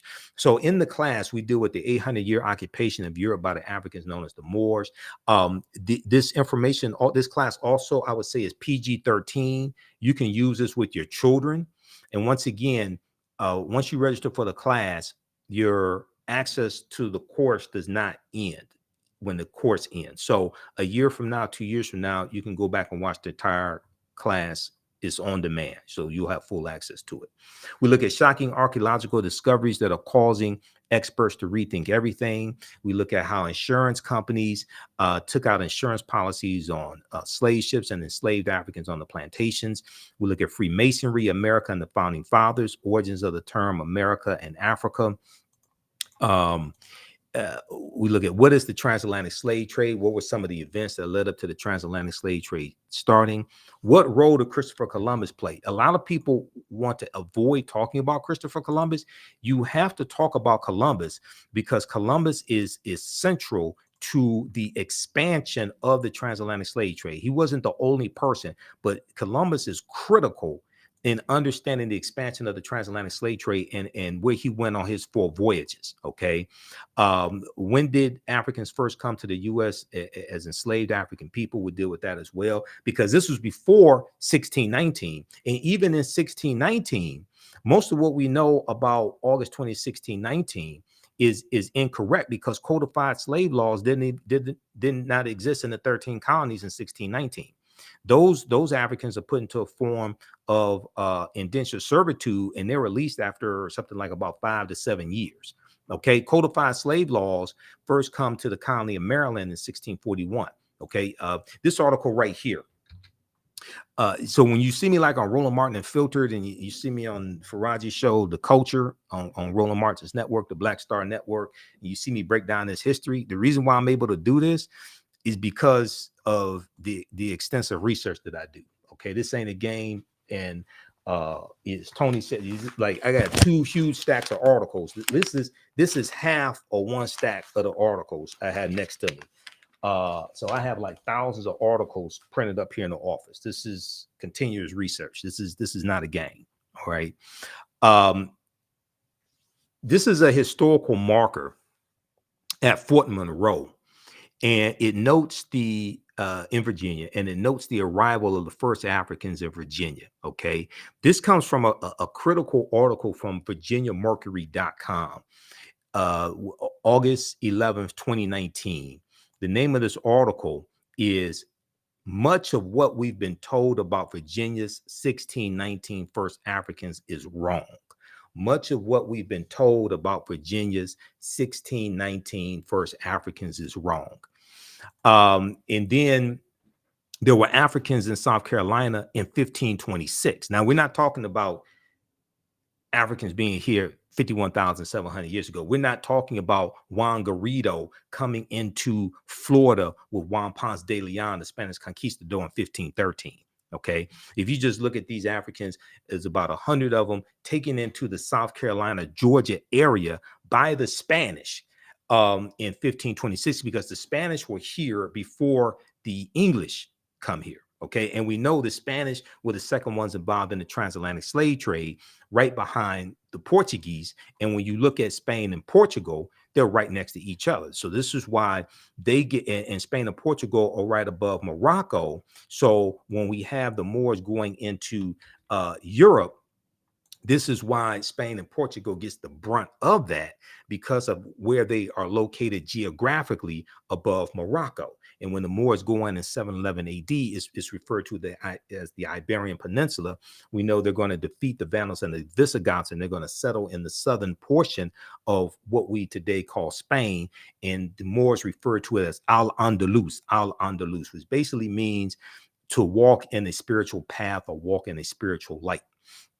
Okay, so when we look at this history is so fascinating. And the reason why this history is so important is because what you do for yourself, what you do to yourself, and what you allow other people to do to you and get away with is based upon what you think about yourself. What you think about yourself is based upon what you have been taught about yourself. What you've been taught about yourself is based upon everything you've read, heard, and seen about yourself. Okay, your thoughts create feelings, your feelings create actions and behaviors, your actions and behaviors create results.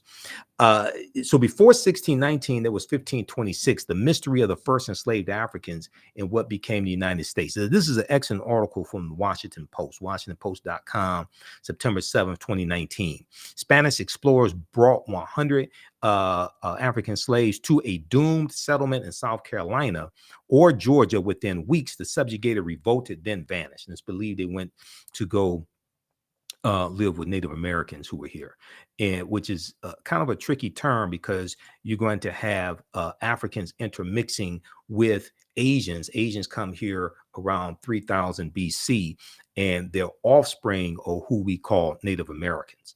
But we also look at in this class, did Africans sell themselves into slavery? We look at that complicated history. A good source on that is Dr. Sylvian Diouf's book, Fighting the Slave Trade, West African Strategies. So there's so much information in this 12-week online course. So visit our website, theafricanhistorynetwork.com.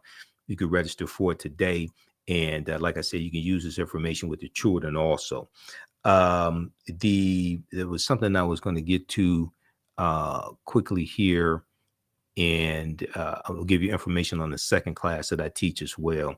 The second one deals with history that directly impacts what's going on right now.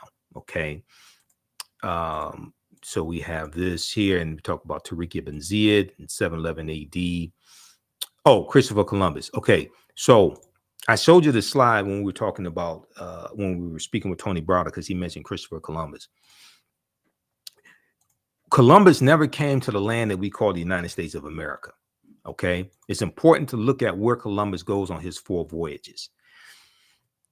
The closest Columbus came to this land is Cuba, which is 90 miles away. All right.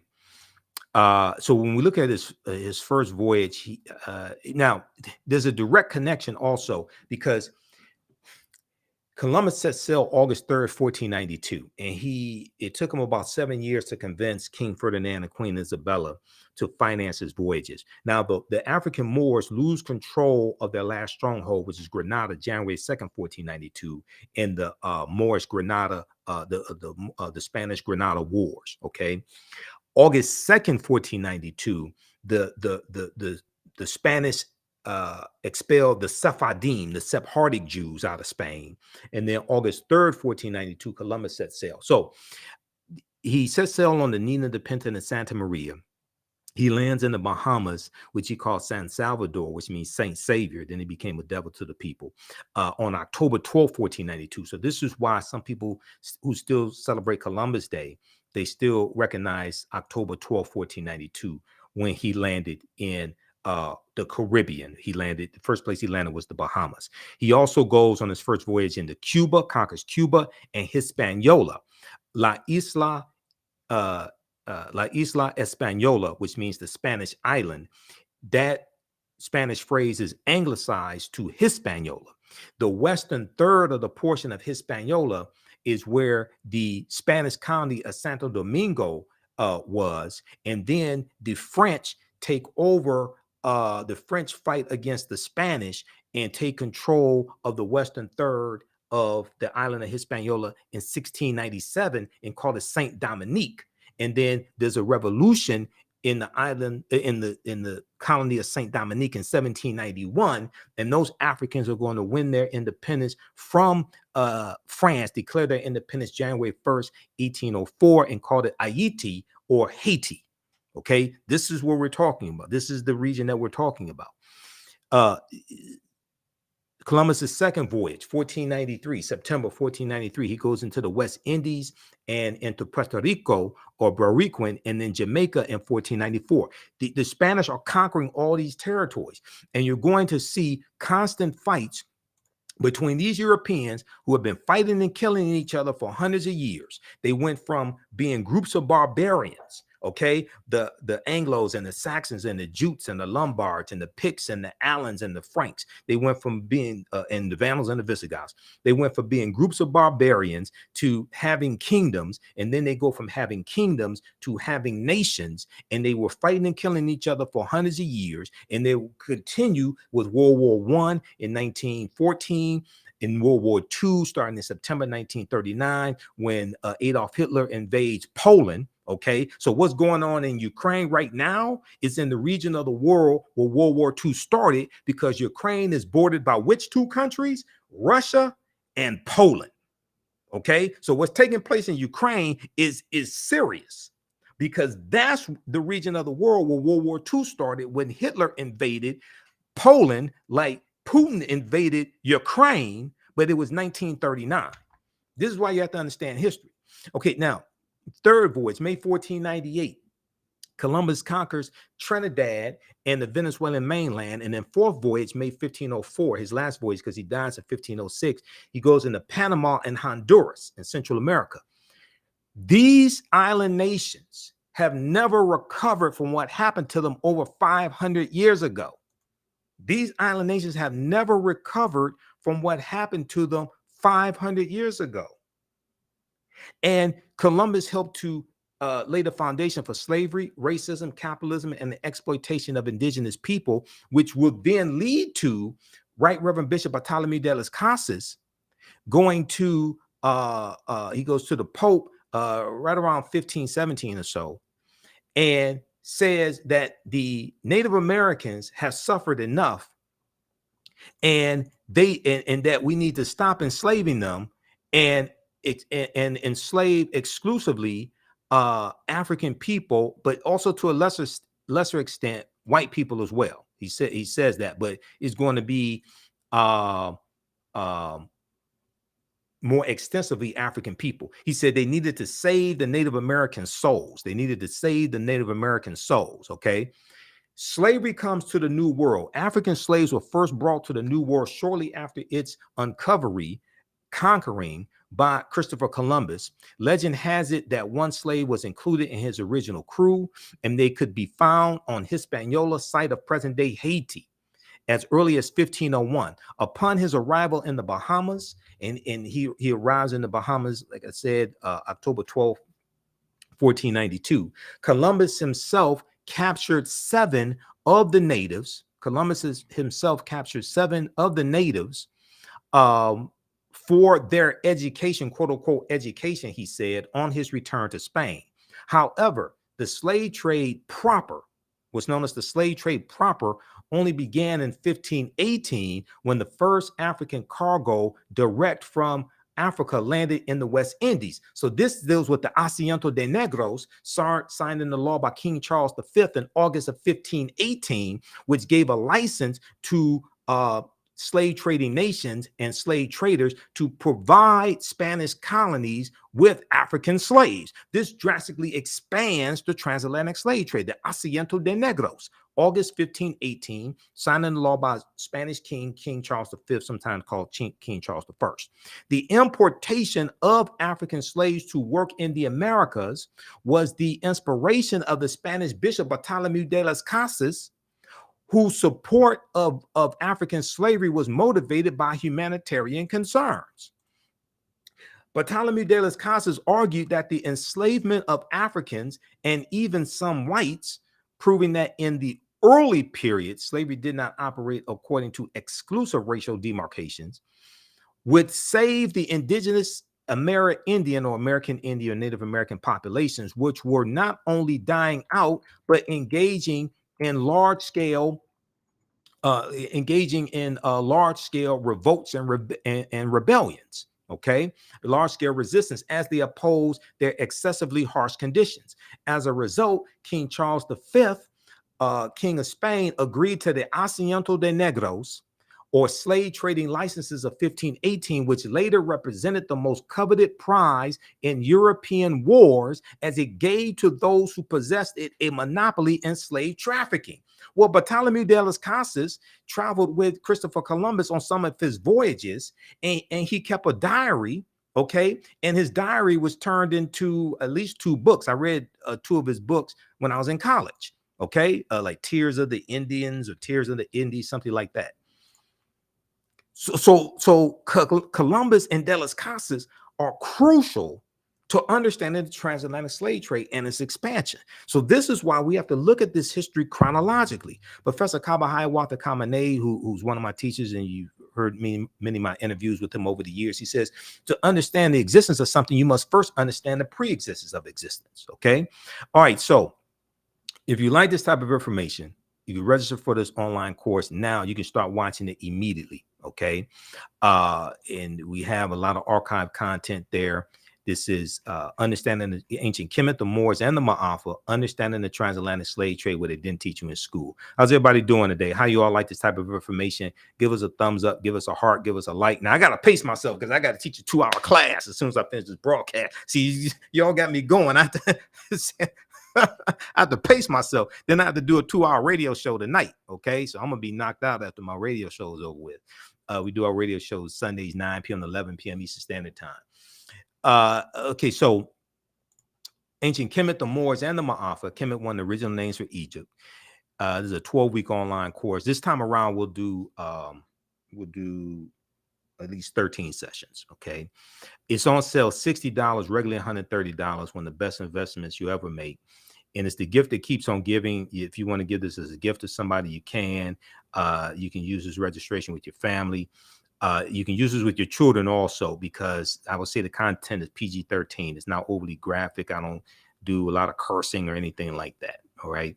And I do a PowerPoint presentation with book references, articles, video clips, excerpts of interviews I've done with some of the scholars as well. Register for, we have a bundle package. You register for both classes for only $100. So this one and the second one that I teach, Black resistance movements from the Haitian Revolution U.S. Civil War, Civil Rights Movement, and Black Power Movement. And we do the second one on Sundays, normally 2 p.m. to 4 p.m. Eastern Standard Time. Today we have to do it at 3 p.m. because I had to do the interview with Tony Browder. And I've been talking to Tony about doing an interview with him probably like 2 years. And I said, so when I talked to him Friday when I was on Roland Martin show, we were texting back and forth, talking about Queen Cleopatra, some other information. And I said, okay, so would you be available for me to interview this weekend? And he said, so we'll do Sunday at 1 o'clock. I said, okay, I'll rearrange things because I was trying to catch him before he went to South Africa a few months ago, and we weren't able to do it. So I said, I gotta go ahead and do it. Okay, now so how you all like this type of information? Give us a thumbs up, give us a heart, give us a like, follow us on our social media platforms. YouTube, Michael Imhotep, IMHOTEP. Turn on live notifications so you know when we go live. If you want to support us, also do it through Cash App or PayPal as opposed to YouTube. YouTube takes a third of whatever donations we get, and they only pay out once a month. Okay, Cash App and PayPal is immediate, so we can use that to cover expenses. $ the AHN show through Cash App, and through PayPal, paypal.me/the AHN show. Okay, now the second class that I teach, and we do this on Sundays, is Black resistance movements from the Haitian Revolution, U.S. Civil War, Civil Rights Movement, and Black Power Movement. So I put this class together in October 2021. That was the first time I taught this class. And the reason why I had to put this class together is because I had so much information that I wanted to cover as an extension of the first class to really understand this history that happened from 1800 to 1968. I didn't have enough time in understanding the transatlantic slave trade to cover this information like it should be covered. So I had to create this second class so we can go through and look in depth at this history chronologically from 1800 to 1968, 1970. Okay. So, and we see that this history puts us directly on a trajectory to where we are today. All right. Now, when we talk about the voter suppression tactics that are taking place in these former Confederate states, when we look at the political violence that's taking place as well, we see this is reminiscent of the Reconstruction era. Okay, this is reminiscent of the Reconstruction era, 1865 to 1877. Okay, so I'm going to show you two quick references here, and then we have to get out of here because I got to teach a class also, and I'm going to have to take a nap sometime today because I got to get ready for the show tonight as well. And if there are other people that you want me to interview, email me through the website, theafricanhistorynetwork.com, or email me at ahnshow@theafricanhistorynetwork.com. If the other people you want me to interview are the scholars, email me. Also, if you want to advertise with the African History Network, email us as well. Our current promotion is buy 1 month, get 1 month free. And we have the information on the homepage of our website as well. So African-American business owners, you can advertise with the African History Network. We have 3 different ad packages for you to help you as well. Email us through the website or at ahnshow@theafricanhistorynetwork.com, whether you have a brick or mortar store or a e-commerce store. Okay. So if we look at this, so the second class here, and let me pull this up here. Okay, Black resistance movements. All right. So introduction to this class. In the aftermath of the January 6, 2021 insurrection at the U.S. Capitol building, and we know African-American men participated in building the U.S. Capitol building. Many leading historians drew parallels between the violence that we saw January 6, 2021, and the period of political revolution. Drew parallels between the violence that we saw January 6, 2021 and the Reconstruction era. Reconstruction is 1865 to 1877. Okay. 1865 to 1877. And this was the period of political revolution directly following the U.S. Civil War, which is 1861 to 1865.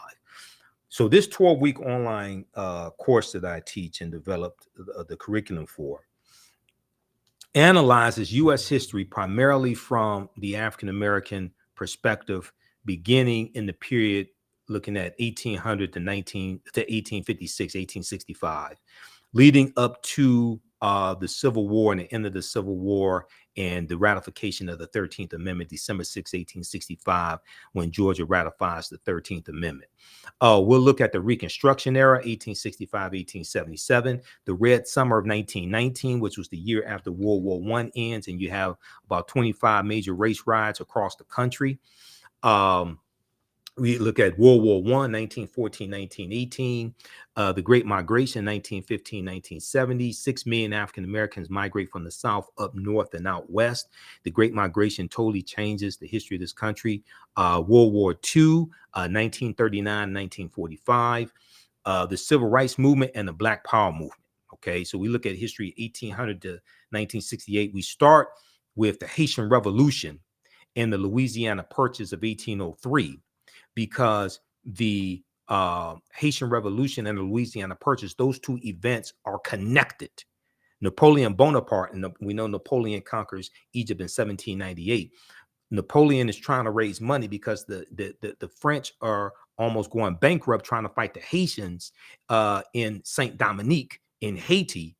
So they sell the land that Louisiana has here in the land we call the United States of America. They sell what's known as the Louisiana Purchase, the Louisiana Territory, 828,000 square miles of land for about 3 cents an acre. Okay.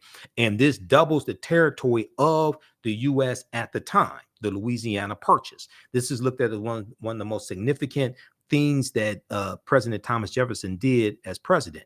The Louisiana Purchase of 1803 brought into the United States about 828,000 square miles of territory from France, thereby doubling the size of the young republic, the United States. What was known at the time as the Louisiana Territory stretched from the Mississippi River in the east to the Rocky Mountains in the west, and from the Gulf of Mexico in the south to the Canadian border in the north. Part or all of 15 states were eventually created from the land deal, which was considered one of the most important achievements of Thomas Jefferson's presidency. Okay. But we know France had no claim to the land because there was stolen land from Native Americans and Africans who were here. So you have one thief selling the land to another thief. This is the Louisiana Purchase. Okay. All right. Now, let me go back to this other slide and then we have to get out of here. Okay, because I'll get going. I'll be here for the next 2 hours. I mean, this is the type of work that I do. So this is my life's passion, my life's work. It's important to understand this chronology of history from 1800 to 1968, 1970, which brings us to 2023. It's important to understand this chronology of history to get a better understanding of how we got to where we are now, to understand where we need to go from here, understand the laws and policies that need to be put in place to take us where we need to go. Everybody's talking about reparations, but very few people understand the history of the damage that you're trying to seek reparations for, to repair the damage of. And to seek a legal remedy to a historical problem implies that you need to understand both law and history. And unfortunately, most of our people don't understand either one of them. Unfortunately, some of this history is repeating itself.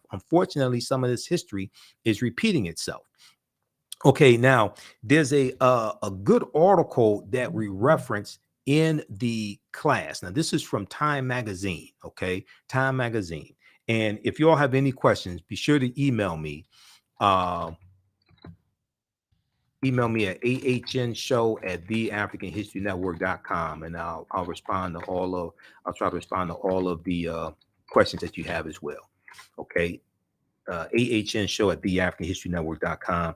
And if you want me to do a presentation for your group or organization, email me also right there or right through the website.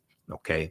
Now, there's an excellent article from Time Magazine that deals with, I'm trying to find this article here because I have so many tabs open here in Google Chrome. Where's that article? Deals with the Reconstruction era and the importance of Reconstruction. Okay, I'll find it here just a second. Where is that article? What this article deals with is a study, a recent study, and it shows how the history of Reconstruction is either not being taught in schools across the country or taught very little in schools across the country. This is a critical piece of history to understand what's taking place today. So when we seek remedies for our problems, when we seek laws and policies that are beneficial to African Americans, okay, we're oftentimes dealing with people who are ignorant of history, especially if they're Republican. We're oftentimes dealing with people who are ignorant of history, especially if they are Republicans. And politics is the legal distribution of scarce wealth, power, and resources.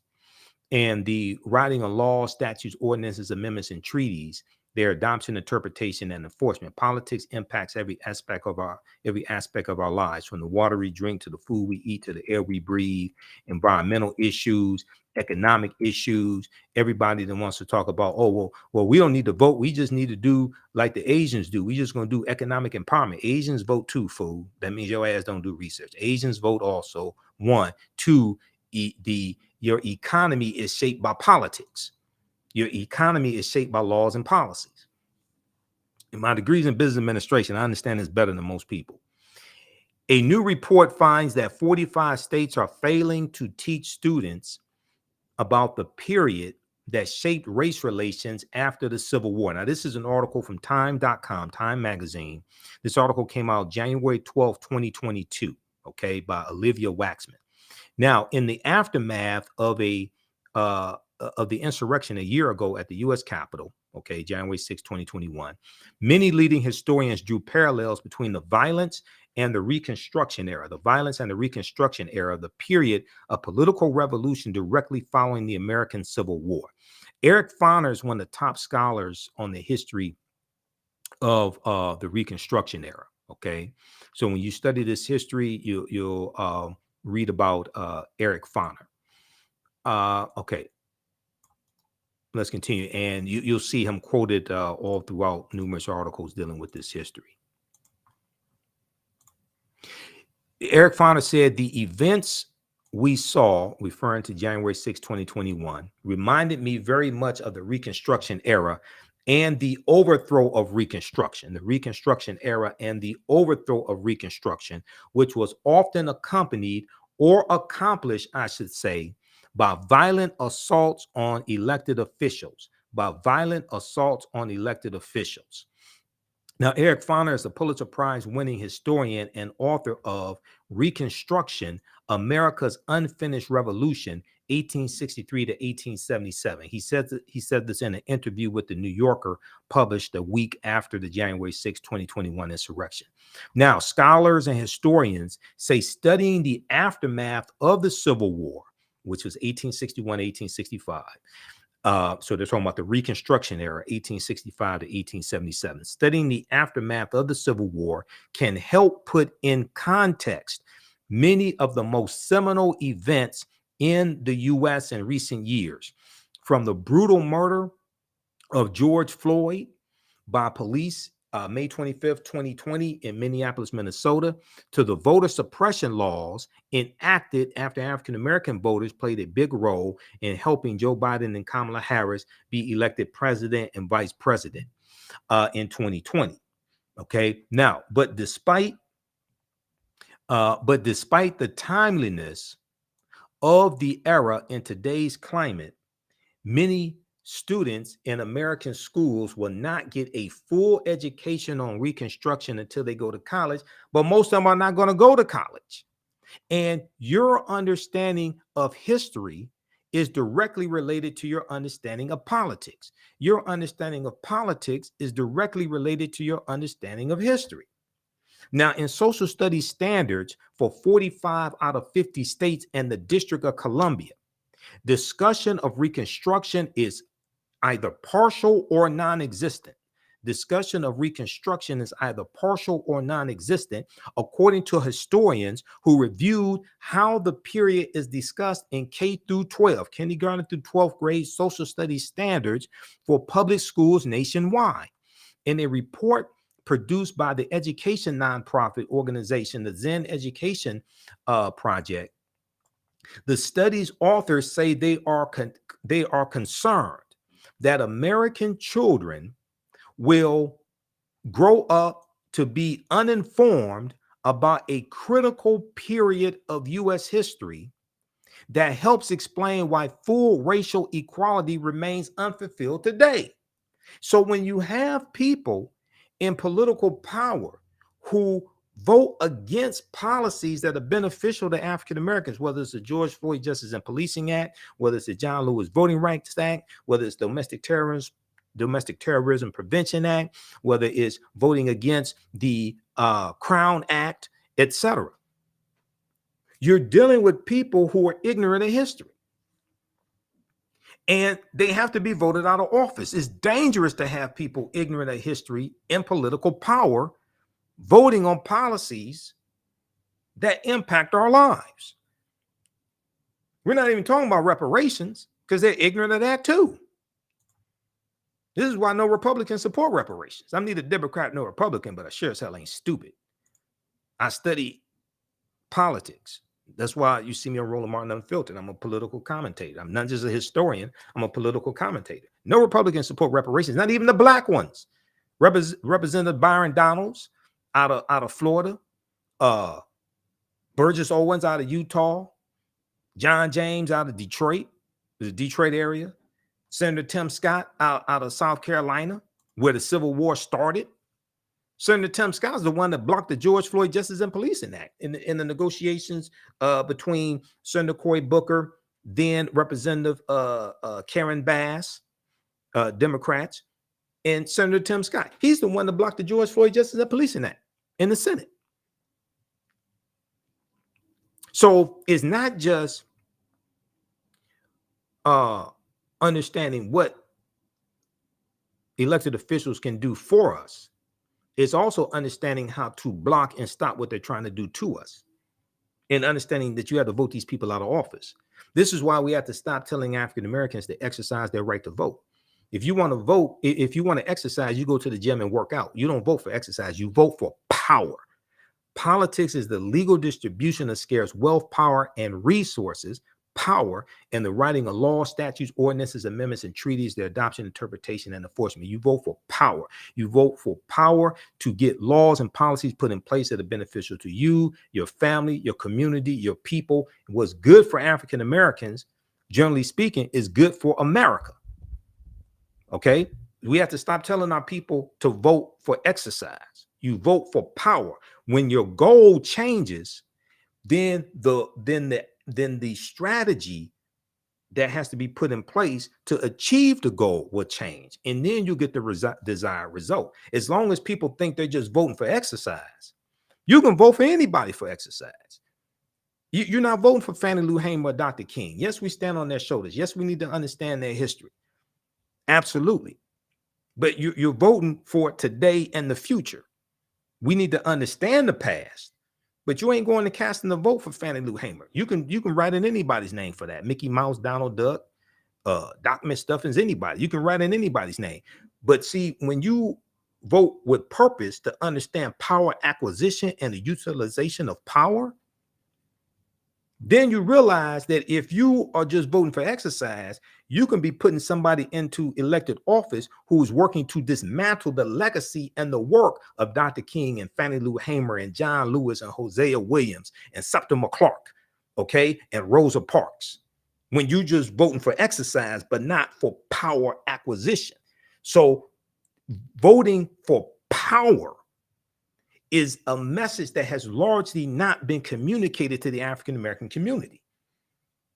Your thoughts create feelings, your feelings create actions and behaviors, your actions and behaviors create results. So that concept has to be disseminated. Why? Because whatever is disseminated becomes imitated.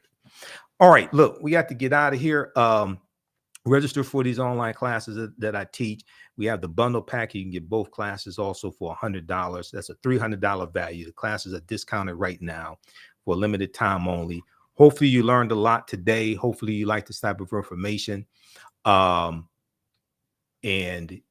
we'll see you in class. I'm going to post the link here again as well. We're doing the class today, 3 p.m. Eastern Standard Time. Black resistance movements from the Haitian Revolution, U.S. Civil War, Civil Rights Movement, and Black Power Movement, 1800 to 1968. So you can register for that class. Join us in class right now also. Okay. And I'll be on live Sunday, 9 p.m. 11 p.m. Eastern Standard Time, the African History Network show. You can join us here on our social media platforms. The African History Network on Facebook and Michael Imhotep on YouTube. And we'll talk about the Cleopatra controversy tonight. We'll deal with some of the history of Cleopatra. I talked about, if you saw Roland Martin Unfiltered on Friday, April 21st, I talked about Cleopatra there and some of her history. So we'll get into that discussion. And there's some other information that we'll get into as well. Okay. You can support us, $ the AHN show through Cash App and through PayPal, paypal.me/the AHN show. Remember, right knowledge corrects wrong behaviors, not over till we win, Wakanda forever. And we'll talk to you next time. Peace.